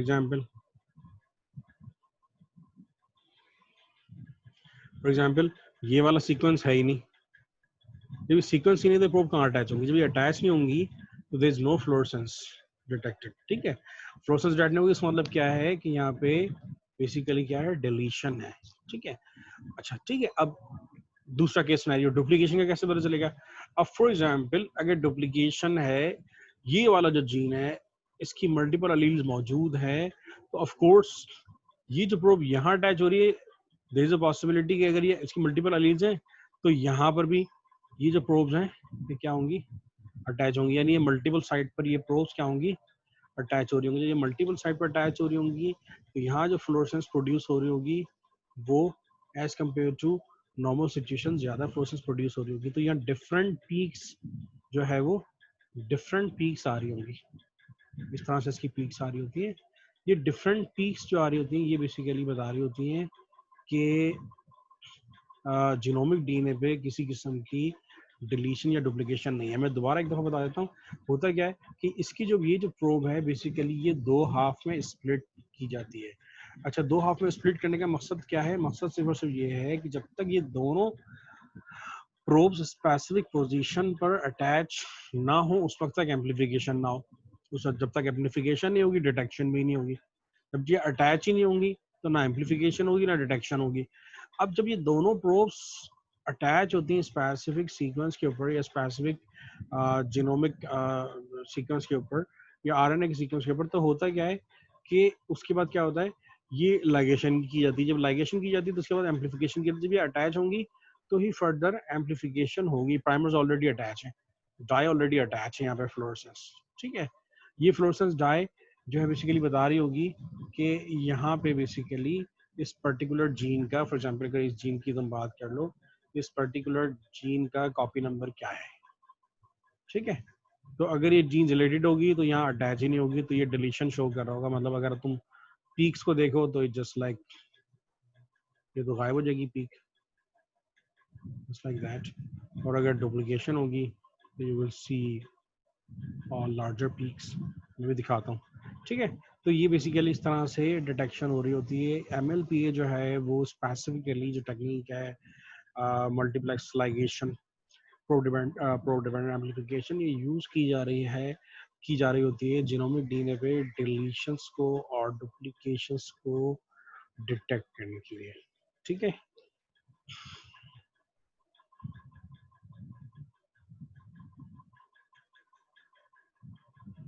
so here we go. अब यहाँ अगर तुम देखो, मैंने कहा ये पेशेंट है, ठीक है, जिसमें आप बेसिकली MLP आप कर रहे हैं, और ये आपने दो टारगेट्स रखे हुए हैं, ये GH1 एक्सॉन है, ये बेसिकली आपने टारगेट रखा हुआ है, ठीक है। अब अगर आप यहाँ देखो, अब देखो कंपैरिजन चल रहा है, comparison with patient with the carrier parents, उसके जो पेरेंट्स हैं उनके साथ कंपैरिजन चल रहा है, और कंट्रोल के साथ। तो अब ये जो पर्सन है, जो अफेक्टेड पर्सन है, उसका जो GH1 एक्सॉन है, ठीक है, ये फॉर एग्जांपल एक जीन है। अब अगर तुम यहाँ देखो तो यहाँ जो तुम्हें पीक है, वो यहाँ पे पीक किसी किस्म की तुम्हें नजर नहीं आ रही है, ठीक है। अब एज कम्पेयर टू दिस, इसके पेरेंट्स के साथ अगर इसका कंपैरिजन करो तो you will see a smaller peak, ठीक है। इसका मतलब है कि यहाँ पे कॉपी नंबर जो नॉर्मल होना चाहिए उससे क्या है, कम है, बिकॉज दे आर कैरियर्स, ठीक है, ये पर्टिकुलर जीन के कैरियर्स हैं, ठीक है। अच्छा, अगर तुम हेल्थी कंट्रोल में देखो तो हेल्थी कंट्रोल में नॉर्मली अगर इसकी पीक देखो तो इसकी पीक इज हाई इनफ, इतनी होनी चाहिए इसकी पीक। तो इस तरह से कंपैरिजन किया जा रहा होता है कि अगर डिलीशन है तो बेसिकली इस तरह से डिलीशन को डिटेक्ट किया जा रहा होता है कि बेसिकली इसको कंपेयर किया जा रहा होता है विद द हेल्थी कंट्रोल, यानी जो अफेक्टेड पर्सन्स हैं उनको हेल्थी कंट्रोल के अंदर नॉर्मली जो पीक आ रही है वो ये पीक होनी चाहिए, ठीक है। और अगर ये पीक इस पोजीशन पे नहीं है पेशेंट के अंदर, तो इसका मतलब क्या है कि इस जो जीन का ये वाला जो जीन है, ये बेसिकली इस पे किसी किस्म की डिलीशन जो है वो है। तो यहाँ जो पीक एब्सेंस हुई है वो बेसिकली ये बता रही है कि यहाँ पे बेसिकली क्या है, वो डिलीशन है। यहाँ एक भी एग्जांपल दी हुई, एक और जगह पे एक और प्रूफ यहाँ पे जो अटैच हुई है, यहाँ पर भी अगर तुम देखो तो there is no peaks in patients, ठीक है। कैरियर्स के अंदर देखो पेरेंट्स में तो तुम्हें वो पीक काफ़ी स्मॉल नज़र आ रही है, और अगर उसको कंपेयर करो नॉर्मल इंडिविजुअल से तो एज कम्पेयर टू नॉर्मल ये पीक जो है वो स्मॉल इनफ, और यहाँ पे तो कंप्लीट डिलीशन हो चुकी है, यहाँ ये नज़र नहीं आ रही है, ठीक है। तो इस तरह से जो है वो MLP को यूज़ कर रहे होते हैं म्यूटेशंस को डिटेक्ट करने के लिए। आगे चलते हैं। तो यहाँ तक जो हमने मेथड्स डिस्कस किए MLP से लेके DNA sequencing, DNA microarray, real time PCR, nested PCR, multiplex, reverse transcriptase, ये तमाम के तमाम जो मेथड्स थे, ये तमाम के तमाम वो मेथड्स थे जो कि नोन म्यूटेशंस को डिटेक्ट करने के लिए आप यूज़ करते हैं, ठीक है। यानी जब यू ऑलरेडी नो कि जी किस तरह की म्यूटेशन है और म्यूटेशन कहाँ मौजूद है, तो you already know that mutation, ठीक है। तो आप क्या करते हो, नॉर्मली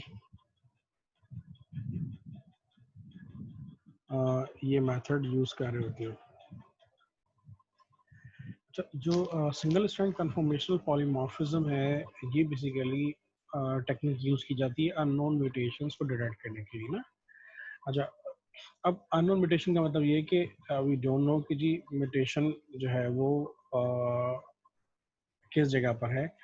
तो अगर तुम SSCP को देखो तो ये टेक्निक किस तरह से यूज़ की जा रही थी। आम तौर पे ये जो पॉइंट म्यूटेशंस होती हैं या जो स्मॉल डिलीशंस होती हैं, इंसर्शंस होती हैं, उनकी डिटेक्शन के लिए यूज़ की जा रही होती है टेक्निक। इसमें होता क्या है, इसमें एक थोड़ी सी एक मैकेनिज्म समझ लो कि नॉर्मली DNA का एक स्ट्रक्चर होता है, ठीक है। और DNA का स्ट्रक्चर अगर DNA को सिंगल स्ट्रैंड में कन्वर्ट कर दिया जाए, ठीक है, तो ये सिंगल स्ट्रैंड में अगर कन्वर्ट कर दिया जाए और उसको जो है वो इलेक्ट्रोफोरेसिस इसकी की जाए, इलेक्ट्रोफोरेसिस की जाए, तो ये जो इसका स्ट्रक्चर है, ये जो इसकी कन्फर्मेशन है, बेसिकली इसकी बेसिस पे डिफरेंट बैंड साइजेस आ रहे होते हैं। क्या मतलब है कि अगर DNA में के अंदर जो है वो किसी किस्म के म्यूटेशंस हैं, पॉइंट म्यूटेशंस हैं, तो अगर DNA को सिंगल स्ट्रैंड में कन्वर्ट किया जाए तो, और इसको फिर उसके बाद डीनेचरिंग जो है वो या पॉलीक्रेमल जेल इलेक्ट्रोफोरेसिस के ऊपर रन किया जाए, तो बेसिकली डिफरेंट बैंड साइज आपको मिलेंगे, ठीक है। ये डिफरेंट बैंड साइज ये बता रहे होंगे कि बेसिकली जो है वो यहाँ पर किसी किस्म की म्यूटेशन मौजूद है। कैसे, इसको हम देख लेते हैं। अच्छा, इसमें होता क्या है, इस टेक्निक के अंदर क्या किया जाता है, इस टेक्निक के अंदर करते ये हैं,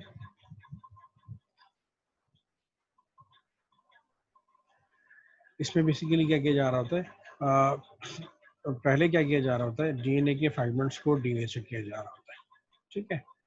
और डीनेचर करने के बाद फर्दर इनको इनके रीनेचुरेशन को, अब आपको पता है कि डीनेचर होने के बाद डीएनए की टेंडेंसी होती है कि इट कैन मेक बिकॉज ये कॉम्प्लीमेंट्री होती हैं स्ट्रैंड्स एक दूसरे के साथ, तो ये दोबारा से रीएसोसिएट हो सकती है, ठीक है। तो इनकी जो रीएसोसिएशन है इसको स्टॉप करने के लिए डिफरेंट एजेंट्स यूज़ किए जा रहे थे, और नॉर्मली इसको जो है वो एक नॉन डीनेचरिंग पॉलीक्रोमल जेल इलेक्ट्रोफोरेसिस के ऊपर जो है इसको रन किया जा रहा होता है। अच्छा, अब जब इसको डीनेचर किया जाता है तो ये सिंगल स्ट्रैंड में कन्वर्ट हो जाते हैं। जब ये सिंगल स्ट्रैंड में कन्वर्ट होते हैं तो they have some conformational structure. ये जिनका स्ट्रक्चर है ये बेसिकली जो है ये इटसेल्फ जो है ये बता रहा होता है कि यहाँ पे जो है वो किसी किस्म की सीक्वेंस, सिंगल स्ट्रैंड सीक्वेंस के अंदर म्यूटेशन मौजूद है या नहीं है, ठीक है। आमतौर पे किया क्या जाता है कि पहले डीनेचर किया जाता है, डीनेचर करने के बाद पीसीआर भी किया जा रहा होता है, यूनिवर्सल पैरामीटर्स यूज किए जाते हैं, और जीनोमिक डीएनए को क्या कर लिया जा रहा होता है, उसको पीसीआर के थ्रू एम्पलीफाई किया जा रहा होता है।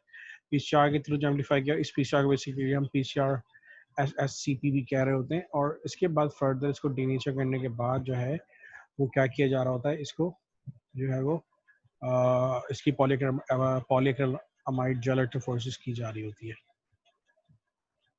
सब होता कैसे, देखो ऐसे होता है, क्या होता है कि बेसिकली जीनोमिक डीएनए को आपने, ये जीनोमिक डीएनए, ठीक है, आप क्या करते हो, एम्पलीफाई कर लेते हो, एम्पलीफिकेशन करते हो, पीसीआर करते हो, एम्पलीफाई करने के बाद आप क्या करते हो, और फॉर एग्जांपल यहाँ पॉइंट म्यूटेशन मौजूद है, सही है।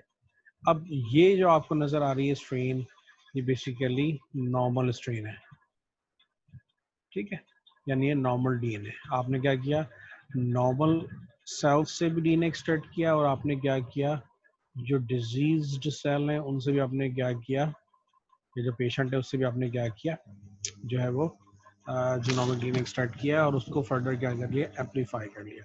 एम्पलीफाई क्यों कर रहे हो, ताकि आपके पास इनफ नंबर ऑफ कॉपीज आ जाए डीएनए की, ताकि जितनी ज़्यादा नंबर ऑफ कॉपीज होंगी उतना आपके लिए आसान होगा डिटेक्शन।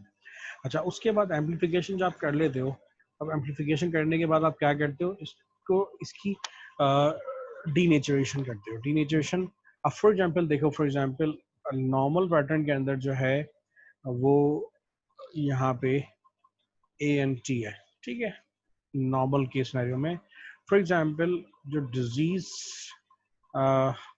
पेशेंट है, ये जो डिजीज सैंपल्स है उसके अंदर म्यूटेशन मौजूद है। फॉर एग्जांपल यहाँ पे पॉइंट म्यूटेशन है, यहाँ पे एडेनिन की जगह गुआनिन अटैच है। अब होगा क्या, जब एम्पलीफाई कर लोगे दोनों को, उसके बाद आप क्या करोगे, हीट डीनेचर कर लोगे, ठीक है, हाई टेम्परेचर पे लेके जाओगे, डीनेचर कर लोगे। अब ये जो एम्पलीफाइड प्रोडक्ट है, पोस्ट पीसीआर प्रोडक्ट है, ये क्या हो जाएगी, डीनेचर हो जाएगी। अब जैसे ये डीनेचर होगी, अब आप क्या करोगे, उसको उसको आप क्या करोगे, रन करोगे जो है वो पॉलीएक्रिलामाइड जेल इलेक्ट्रोफोरेसिस के ऊपर। अब आप पॉलीएक्रिलामाइड का आपको पता है कि basically is a denaturing gel. इसको क्यों यूज कर रहे हो आप, इसलिए यूज कर रहे हो ताकि यहाँ पे जो है ये जो सिंगल स्ट्रैंडेड डीएनए है, ये दोनों एक दूसरे के साथ क्या ना हो, सेल्फ रीएसोसिएट ना हो, यानी ये क्या ना हो, आपस में दोबारा से कॉम्प्लीमेंट्री डीएनए ना बनाए।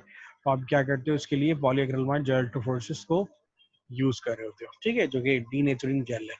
अच्छा, अब अगर तुम देखो, यही तुम देखो, तो हमेशा याद रखो कि डीएनए का जी जो कन्फर्मेशन होती है, यानी जो उसकी स्ट्रक्चर होती है, ये वेरी करती है अगर यहाँ पे न्यूक्लियोटाइड का जो सीक्वेंस है, जो न्यूक्लियोटाइड है वो चेंज है। फॉर एग्जांपल अगर तुम यहाँ देखो एक न्यूक्लियोटाइड चेंज है, तो even single base pair change से सिंगल न्यूक्लियोटाइड चेंज होने से भी जो डीएनए का सिंगल स्टैंडर्ड स्ट्रक्चर है, जो कंफर्मेशन है, वो चेंज होती है। ठीक है, जिसकी बेसिकली डिटेक्शन की जो थ्योरी है बेसिकली वो बेस्ड इसी पे करती है कि सिंगल स्टैंडर्ड डीएनए की का जो स्ट्रक्चर है, जो कंफर्मेशन है, वो वेरी करती है, वो चेंज होती है अगर म्यूटेशन मौजूद हो। इवन के सिंगल बेस पे म्यूटेशन हो, पॉइंट म्यूटेशन हो, ठीक है, डिलीशन हो, तो इसके नतीजे में होता क्या है कि जो डीएनए का सिंगल स्टैंडर्ड स्ट्रक्चर है वो चेंज हो जाता है। अब जब ये स्ट्रक्चर चेंज होगा तो इसको आप इजीली डिटेक्ट कर सकते हो ऑन जेल इलेक्ट्रोफोरेसिस। ठीक है, आपने पॉलीक्रोमल जेल इलेक्ट्रोफोरेसिस पे क्या किया, आपने अपना wild type single standard DNA भी रन किया। ठीक है, और जो आप म्यूटेंट है, जो आप डिजीज पेशेंट का डीएनए है, आपने उसको भी यहाँ पे जो है वो रन किया। ठीक है, अब यहाँ इस केस में इन्होंने दोनों को देखो, डबल स्टैंडर्ड डीएनए भी कर दिया दोनों का, वाइल्ड टाइप म्यूटेंट का। तो अगर आप डबल स्टैंडर्ड डीएनए करोगे तो देयर इज नो डिफरेंस। ठीक है, तुम देखो there is no difference in double standard DNA, क्योंकि डबल स्टैंडर्ड डीएनए में के अंदर जो है म्यूटेशन होने से कंफर्मेशन में चेंज नहीं आता, यानी स्ट्रक्चर उसका चेंज नहीं होता। लेकिन सिंगल स्टैंडर्ड डीएनए में होता क्या है कि अगर न्यूक्लियोटाइड चेंज हो तो उसका जो कंफर्मेशन है, जो उसका स्ट्रक्चर है, वो चेंज हो जाता है। ठीक है, अब होता क्या है कि जब आप जैसे ही रन करते हो उसको, तो डबल स्टैंडर्ड डीएनए तो तुम्हें देखो दोनों एक ही साइज के नजर आ रहे हैं बैंड्स, चाहे वो वाइल्ड टाइप में हो चाहे म्यूटेंट में। लेकिन अगर तुम सिंगल स्टैंडर्ड डीएनए को देखो तो सिंगल स्टैंडर्ड डीएनए के अंदर basically you see there is a different band sizes. ठीक है, ये डिफरेंट बैंड साइजेस बेसिकली क्या बता रहा है कि there is a mutation in this genomic DNA. यहाँ पर क्या है, बेसिकली म्यूटेशन है, जिसकी वजह से क्या हो रहा है, ये जो कंफर्मेशन है, ये जो स्ट्रक्चर है सिंगल स्टैंडर्ड डीएनए का, not double standard DNA. Double standard DNA का स्ट्रक्चर पे किसी किस्म का कोई इम्पैक्ट नहीं होता है म्यूटेशन का, सिंगल स्टैंडर्ड डीएनए पे होता है। यही इसकी लॉजिक है, यही इसकी बेसिक्स है कि एसएससीपी को हम यूज जब कर रहे होते हैं, जब हमें एक तो अननोन म्यूटेशन और दूसरा हम ये देखना चाह रहे हो कि म्यूटेशन अगर है तो हम इजीली डिटेक्ट कर सकते हैं। हम क्या कर रहे होते हैं, डीनेचर करते हैं, जीनोमिक डीएनए को लेते हैं, एम्पलीफाई कर लेते हैं ताकि ज़्यादा नंबर ऑफ कॉपीज आ जाएं, फिर उसको डीनेचर कर लेते हैं और फिर उसको एक डीनेचरिंग जेल के अंदर, जो पॉलीक्रमाइड जेल है, उसके अंदर हम रन कर रहे होते हैं। तो हम वहाँ देख सकते हैं कि वहाँ डिफरेंट बैंड, अगर ये सिमिलर बैंड साइज आ रहा है तो इसका मतलब है ये दोनों सिंगल स्टैंडर्ड डीएनए के वाइल्ड टाइप में, म्यूटेंट में सेम बैंड साइजेस आ रहे हैं, तो then that is there is no difference, there is no mutation. ठीक है, लेकिन अगर यहाँ पे तुम देखो बैंड साइज डिफरेंट है, इसका मतलब क्या है कि there is some deletions, some point mutation over there in this DNA। ठीक है, तो इस तरह से ये टेक्निक एसएससीपी जो है वो यूज की जा रही होती है पॉइंट म्यूटेशन को डिटेक्ट करने के लिए।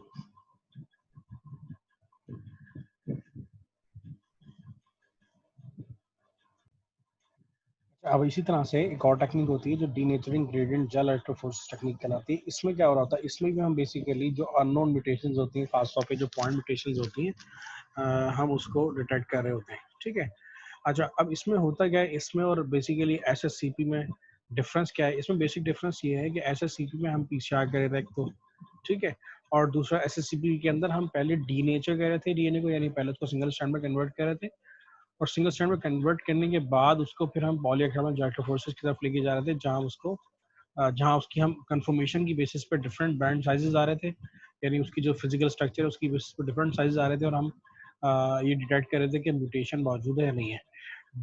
जो डीनेचरिंग ग्रेडियंट जेल्टोफोरेसिस में क्या होता है कि आप क्या करते हो, डीएनए को डायरेक्टली एक्सट्रैक्ट करते हो, आप क्या करते हो, डीएनए एक्सट्रैक्ट करते हो और डीएनए को एक्सट्रैक्ट करने के बाद इसको क्या करते हो, इसको डायरेक्टली जेल इलेक्ट्रोफोरेसिस में रन करते हो। अच्छा, अब ये जो जेल होता है इसके अंदर is already mix with formamide और यूरिया, जो कि बेसिकली एक डीनेचरिंग एजेंट्स हैं। ठीक है, अब अगर तो फॉर्मामाइड और यूरिया को देखो, बेसिकली ये बेसिकली ऐसे केमिकल एजेंट्स हैं जो डीएनए को क्या कर रहे होते हैं, डीनेचर कर रहे होते हैं। अब सिर्फ यूरिया फॉर्मामाइड ही नहीं, डीएमएसओ भी यूज किया जाता है डीनेचुरेशन के लिए, सोडियम सैलिसाइलेट भी यूज किया जा रहा होता है, प्रोपाइलिन भी यूज, प्रोपाइलिन ग्लाइकॉल भी यूज किया जा रहा होता है जो है वो डिनेचरेशन के लिए। अच्छा, इसमें होता क्या है अब इसमें होता बेसिकली क्या है कि ये जो पॉलीक्रमाइल जेल है, ये polyacrylamide gel is already mix with, इसके अंदर जो है वो डिफरेंट कंसंट्रेशंस होती हैं यूरिया की और फॉर्मेट की। अब यूरिया फॉर्मेट बेसिकली क्या है, एक केमिकल एजेंट्स हैं, ये ऐसे केमिकल एजेंट्स हैं जो डीएनए को क्या कर रहे होते हैं, वो डीनेचर कर रहे होते हैं। अब होता क्या है कि अब आप एक्सट्रैक्ट करने के बाद, सैंपल जो है वो एक्सट्रैक्ट करने के बाद क्या करते हो, डीएनए को एक्सट्रैक्ट करने के बाद क्या करते हो, डायरेक्टली पॉलीक्रमाइल जेलेट्रोफोरेसिस के ऊपर क्या करते हो, वो रन करते हो। क्या करते हो, इन सैंपल्स को क्या करते हो, लोड करते चले जाते हो वेल्स के अंदर, ठीक है। और वेल्स में लोड करने के बाद आप क्या करते हो, इलेक्ट्रोफोरेसिस को रन कर देते हो। अब ये जो जेल है itself is a denaturing gel. क्या मतलब है ये, अब जब इस डीनेचरिंग जेल पे ये जो सैंपल्स हैं, लेट मी ड्रॉ इट। अच्छा, अब ये आपने लोड कर दिए सैंपल्स अपने, अब यहाँ पे आपके वाइल्ड टाइप सैंपल भी आ गए, ठीक है। यहाँ पे आपने ये वाइल्ड टाइप सैंपल भी लोड कर दिया और इसके अलावा जो आपके पेशेंट्स के सैंपल्स थे बाकी वेल्स में आपने वो भी लोड कर दिए, ठीक है। अब होगा क्या, अब आप जब इलेक्ट्रोफोरेसिस को रन करते हो तो अब क्या होगा, ये जो सैंपल है इट विल मूव, ये डीएनए मूव करेगा। अब जैसे ही वो यहाँ ये मूव करेगा तो बेसिकली ये जो जेल है ये बेसिकली एक डीनेचरिंग जेल है। क्या मतलब है, इसके अंदर यूरिया और फॉर्मामाइड मौजूद है। तो जैसे जैसे डीएनए इसमें मूव करेगा तो होगा क्या, डीएनए बिकम डीनेचर। डीएनए क्या हो जाएगा, डीनेचर होगा। जब डीनेचर होगा so it will convert into single strain ना, उसकी जो बॉन्डिंग है वो ब्रेक हो जाएगी, ठीक है। अब जब बॉन्डिंग ब्रेक होगी तो अब ये सिंगल स्ट्रैंड में कन्वर्ट हो गया। तो हमें पता है कि जब डीएनए सिंगल स्ट्रैंड में कन्वर्ट होता है तो वो डिफरेंट कन्फॉर्मेशन शो करता है, डिफरेंट उसका जो फिजिकल स्ट्रक्चर होता है वो चेंज हो जाता है और वो डिफरेंट बेंडिंग पैटर्न्स शो करता है जेल इलेक्ट्रोफोरेसिस के ऊपर। तो होगा क्या, अब जैसे यहाँ डीएनए का सैंपल रन कर रहा है वो डीनेचर भी हो रहा है, ठीक है, और डीनेचर होने के साथ रन भी कर रहा है। डीनेचर क्यों हो रहा है, क्योंकि भाई यहाँ जेल में ऑलरेडी फॉर्मामाइड और यूरिया मौजूद है जिसको क्या कर रहा है, डीनेचर कर रहा है। अब जब ये रन कर रहा है तो there is a different band size. अगर तुम यहाँ देखो वाइल्ड टाइप में यहाँ पे ये बैंड साइज है, ठीक है। अब ये सैंपल वन अगर तुम देखो, ये सैंपल वन अगर ये है, ठीक है, if this is sample two अगर ये है, तो अगर तुम सैंपल वन में देखो ये जो डीएनए का सैंपल डीनेचर होने के बाद रन करता है तो इट्स चेंज इट्स कन्फर्मेशन। कैसे पता चल रहा है, क्योंकि इसका बैंड साइज डिफरेंट आ रहा है, यहाँ पे इसका बैंड साइज डिफरेंट आ रहा है, ठीक है। इसका मतलब है this is in this sample there is a mutation, ठीक है, there is a point mutation, ठीक है, जिसकी वजह से जो डीएनए का स्ट्रक्चर है, जो कन्फर्मेशन है वो चेंज हो गई है, ठीक है। अब अगर तुम सैंपल टू को देखो तो सैंपल टू में अगर तुम देखो किसी किस्म की कोई म्यूटेशन नहीं है। क्यों नहीं है, क्योंकि इसका जो बैंड साइज आ रहा है वो एग्जैक्टली सिमिलर आ रहा है with wild type band size, ठीक है। इसका मतलब है इसमें किसी किस्म की म्यूटेशन मौजूद नहीं है, ठीक है। इसी तरह से तुम सैंपल थ्री को देख लो, सैंपल थ्री में भी तुम्हें जो है वो म्यूटेशन नजर आ रही है, ठीक है, बैंड साइज वेरी कर रहा है। यकीनन ये म्यूटेशन सिमिलर है जैसे सैंपल वन में है, ठीक है। अब इस तरह से अगर तुम सैंपल फोर को देखो तो वहां भी तुम्हें म्यूटेशन नजर आ रही है, ठीक है।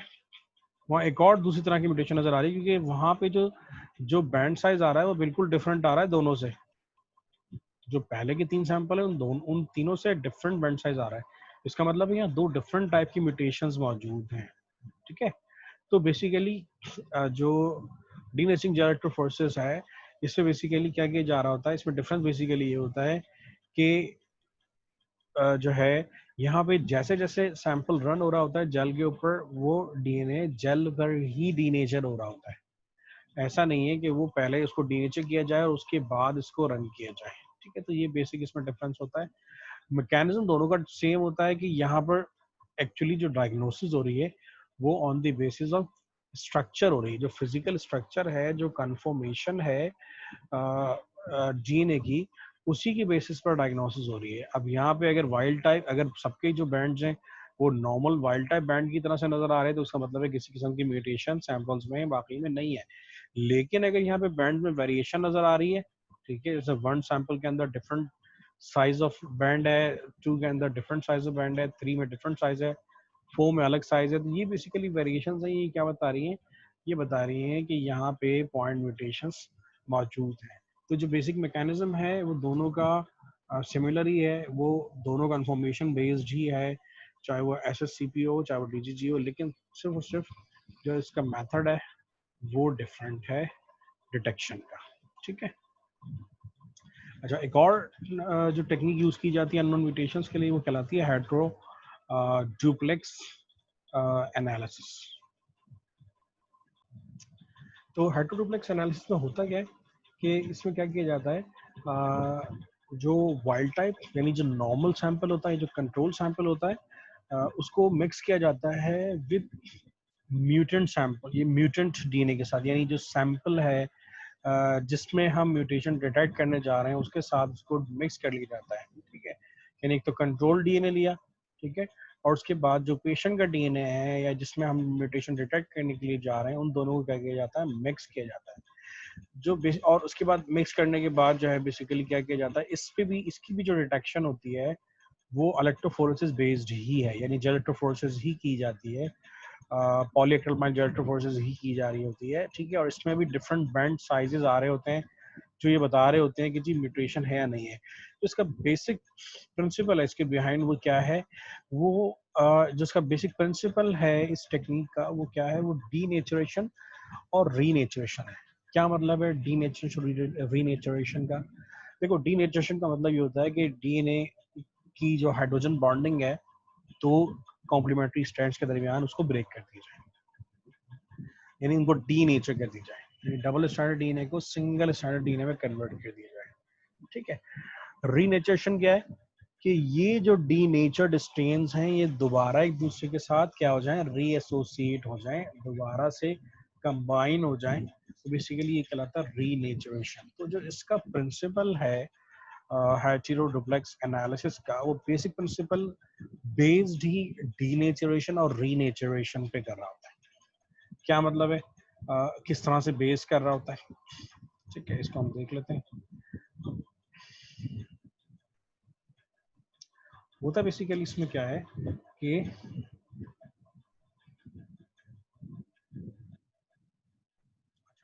अब ये देखो, फॉर एग्जांपल ये वाइल्ड टाइप डीएनए, ठीक है, ये म्यूटेंट डीएनए। ठीक है, क्या किया जाता है, वाइल्ड टाइप डीएनए को और म्यूटेंट डीएनए को दे मिक्स टुगेदर। ठीक है, इन दोनों को एक दूसरे के साथ ये मिक्स कर लिया जाता है, दे मिक्स टुगेदर। ठीक है, मिक्स करने के बाद क्या किया जाता है, इनको डीनेचर कर लिया जाता है। ठीक है, ये again there is a denaturation. ठीक है, अब डीनेचरेशन के बाद क्या किया जाता है, रीनेचुरेशन की जाती है, जिसे एनीलिंग लिखा हुआ है, actually this is a renaturation या रीएसोसिएशन। कैसे किया जाता है? अब देखो, इसका मैकेनिज्म, इसके पीछे जो प्रिंसिपल है वो क्या है, इसको जरा समझना।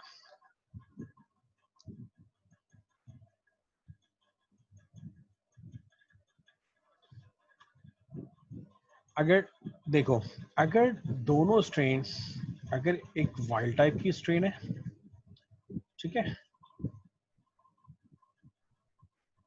फॉर एग्जांपल अगर एक वाइल्ड टाइप की स्ट्रेन हो, ठीक है, तो अगर ये डीनेचर होगी, ठीक है, और डीनेचर होने के बाद क्योंकि इसमें कोई किसी किस्म की म्यूटेशन है नहीं, ठीक है, अब यहाँ देखो ये दो केस सिनेरियोज हैं। एक केस सिनेरियो ये रहा, इसको समझना, यहाँ लिखा हुआ होमोडुप्लेक्सिस। देखो, होमोडुप्लेक्सिस से क्या मुराद है? होमोडुप्लेक्सिस का मतलब क्या है कि ये वाइल्ड टाइप स्ट्रेन है, ठीक है, और ये कौन सी स्ट्रेन है, ये फॉर एग्जांपल जो है वो सैंपल है। ठीक है, होमोडुप्लेक्स का मतलब है कि किसी किस्म का डिफरेंस जो है वो नहीं है, यानी किसी किस्म की म्यूटेशन अगर मौजूद नहीं है तो डीनेचुरेशन के बाद जब रीनेचुरेशन होगी तो होमोडुप्लेक्सेस बनेंगे। होमोडुप्लेक्सिस का मतलब क्या है, वही वैसे ही फ्रैगमेंट्स बनेंगे जैसे पहले बन रहे थे। ठीक है। अच्छा, हेटेरोडुप्लेक्स का मतलब क्या है?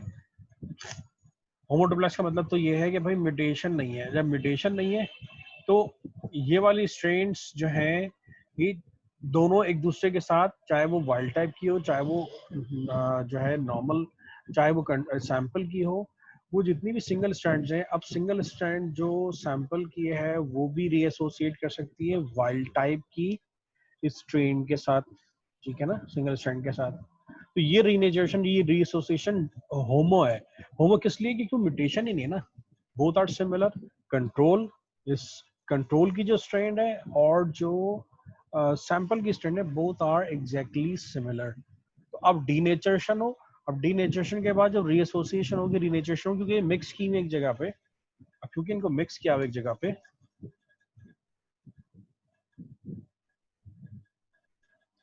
अब इनको क्योंकि मिक्स किया हुआ एक जगह पे, तो ये जब डीनेचुरेशन के बाद रीएसोसिएशन होगा, तो if there is no mutation, अगर किसी किस्म की म्यूटेशन मौजूद नहीं है, ठीक है, तो दे विल फॉर्म होमोडुप्लेक्स। होमो मतलब सिमिलर, ठीक है, डुप्लेक्सेस मतलब डबल स्टैंडर्ड डीएनए। ठीक है। होमोडुप्लेक्स का मतलब क्या है? अब ये देखो, अब यहाँ पे क्या हो रहा है, होमोडुप्लेक्स का मतलब क्या है कि basically there is no mutation, तो देयर इज अ पॉसिबिलिटी कि जी जो सैंपल है और जो कंट्रोल है उसकी जो सिंगल स्ट्रैंड्स है वो एक दूसरे के साथ कंबाइन हो सकती हैं, यानी एक दूसरे के साथ रीएसोसिएट हो सकती है, because there is no mutation. तो there the case is very simple. ठीक है। दूसरा जो केस है वो हेटेरोडुप्लेक्स। इन केस अगर यहाँ पे किसी किस्म की म्यूटेशन है, यानी पॉइंट म्यूटेशन है, ठीक है, तो in the case of point mutation क्या होगा, ये रीएसोसिएट तो करेंगी, ये स्ट्रेन्स एक दूसरे के साथ रीएसोसिएट तो करेंगी, कंबाइन तो होंगी, लेकिन इस कॉम्बिनेशन के नतीजे में अगर तुम देखो जो डबल स्टैंडर्ड डीएनए फॉर्म होगा, दैट इज हेटेरोडुप्लेक्स। ये हेटेरो इस वजह से होगा कि this less stable then this one. ठीक है, क्योंकि अब ये तुम देखो कि अगर फॉर एग्जांपल यहाँ पे एडेनिन है, ठीक है, तो यहाँ पे टेक्निकली इसको थायमिन होना चाहिए, लेकिन जब रीनेचुरेशन हो रही थी यहाँ पे साइटोसिन है, लेकिन क्योंकि बाकी स्ट्रेन तो एक दूसरे कॉम्प्लीमेंट्री है, तो रीएसोसिएशन तो होना है, रीनेचुरेशन तो होना है। लेकिन इस तरह की जो रीएसोसिएशन है, इस तरह की रीएसोसिएशन को हम कह रहे हैं कि ये बेसिकली क्या है, हेटेरो रीएसोसिएशन है या हेटेरोडुप्लेक्सिस है। ठीक है। हुआ क्या है कि फॉर एग्जांपल वाइल्ड टाइप के केस में ये था, वाइल्ड टाइप के सिनेरियो में ये था, और जो सैंपल है कि हम बात कर रहे हैं सैंपल की, उसके सिनेरियो में यहाँ पे म्यूटेशन थी, ये रिम्यूटेशन नजर आ रही है। अब जब इन दोनों को डीनेचर किया, डीनेचर करने के बाद इन दोनों को अर्शम ने पहले मिक्स किया है, फिर डीनेचर किया। जब हम डीनेचर करने के बाद रीनेचर करेंगे यानी रीएसोसिएट करेंगे, तो ये जो रीएसोसिएशन है बेसिकली, ये रीएसोसिएशन के नतीजे में जो डबल स्टैंडर्ड डीएनए बनेगा, that double standard DNA is a heteroduplex. Hetero because there is a difference, because there is a mutation. तो ये एज कंपेयर टू होमो, इसका जो बैंडिंग पैटर्न होगा वो बैंडिंग पैटर्न क्या होगा, डिफरेंट होगा विद होमो। ठीक है, होमोडुप्लेक्सिस के मुकाबले में इसका जो बैंडिंग पैटर्न है वो क्या होगा, डिफरेंट होगा। अगर यहाँ देखो, so you can clearly see, देखो एक इन्होंने म्यूटेंट डीएनए दिखाया, ठीक है, एक वाइल्ड टाइप दिखाया।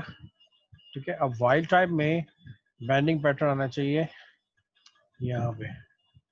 ठीक है, अब इन केस अगर ये हेटेरोडुप्लेक्स है, अगर ये केस सिनेरियो है, किसी किस्म की पॉइंट म्यूटेशन मौजूद है, ठीक है, तो अगर किसी किस्म की पॉइंट म्यूटेशन मौजूद है, तो ये पॉइंट म्यूटेशन इसके कन्फर्मेशन यानी जो स्ट्रक्चर है उसके ऊपर अफेक्ट जो है वो कर रही होती है। जब हम इसको जेरेक्टिव फोर्सेस में रन करेंगे, जब डीनेचरिंग जेरेक्टिव फोर्सेस पे रन करेंगे, तो अगर तुम यहाँ देखो तो यहाँ पे जो डुप्लेक्सेस हैं, तो यहाँ पे डिफरेंट बैंड साइज नजर आ रहा है जो कि तुम्हें वाइल्ड टाइप में नजर नहीं आ रहा। वाइल्ड टाइप में तुम्हें बैंड यहाँ नजर आ रहा है, लेकिन अगर तुम डुप्लेक्सेस वाला सेक्शन देखो, तुम देखो यहाँ पे तुम्हें डुप्लेक्सेस वाले सेक्शन के अंदर तुम्हें यहाँ पे बैंड नजर आ रहा है, जो कि रिप्रेजेंट ये कर रहा है कि यहाँ पे कोई ना कोई म्यूटेशन है, जिसकी वजह से क्या हो रहे हैं, यहाँ बेंडिंग पैटर्न जो आ रहा है वो हेटेरोडुप्लेक्स बेंडिंग पैटर्न आ रहा है। ठीक है, यानी ये बेंडिंग पैटर्न डिफरेंट है। ये डिफरेंस जो है ये बता रहा है क्या, कि यहाँ पे क्या है, म्यूटेशन है। ठीक है, अगेन हुआ क्या है, कर क्या रहे हैं, दोबारा से समझ लो। अगेन ये डबल स्टैंडर्ड डीएनए का बता रहा है, ये सिंगल स्टैंडर्ड डीएनए का बता रहा है। अब हो क्या रहा है कि वाइल्ड टाइप म्यूटेंट को मिक्स किया, दोनों को मिक्स करने के बाद डीनेचर किया, डीनेचर के बाद दोबारा रीनेचर किया, रीएसोसिएशन की। अब देखो, अगर किसी किस्म की म्यूटेशन नहीं है वाइल्ड टाइप में और म्यूटेंट में, यानी सैंपल में किसी किस्म की म्यूटेशन नहीं है, तो होगा क्या, they form homoduplexes because they are exactly similar to each other. जब वो होमोडुप्लेक्सेस बनेंगे तो there is no difference in wild type and duplexes, क्योंकि दे आर सेम। ठीक है, लेकिन अगर म्यूटेशन होगी तो दे फॉर्म हेटेरोडुप्लेक्सेस। हम सिर्फ टर्म यूज कर रहे हैं हेटेरोडुप्लेक्सेस, क्या मतलब है, यहाँ म्यूटेशन है। म्यूटेशन है इसका मतलब है ये जो बॉन्डिंग, ये जो इनकी बॉन्डिंग हो रही है, there is a different structure. क्यों, यहाँ इनकी जो कन्फर्मेशन है वो डिफरेंट हो रही है, क्योंकि यहाँ पे जो एक बेस पेयर है उनके दरमियान में हाइड्रोजन बॉन्डिंग नहीं हो रही है। ये जो हाइड्रोजन बॉन्डिंग नहीं हो रही, इट अफेक्ट्स जो है इसकी कंफर्मेशन को अफेक्ट कर रही होती है, इसके स्ट्रक्चर को अफेक्ट कर रही होती है। और जब हम इसको डिनेचरिंग जेल इलेक्ट्रोफोरेसिस के ऊपर पॉलीक्रमाइड जेल इलेक्ट्रोफोरेसिस पर रन कर रहे होते हैं, तो they actually show a different binding pattern. तो ये डिफरेंस जो आ रहा है, डिफरेंट बाइंडिंग पैटर्न आ रहा है, ये इटसेल्फ यही रिप्रेजेंट कर रहा है कि ये बेसिकली क्या है, ये हेटेरोडुप्लेक्स है। यानी इसका मतलब ये है कि इसमें कोई ना कोई म्यूटेशन, पॉइंट म्यूटेशन मौजूद है। ठीक है, I think it's clear enough.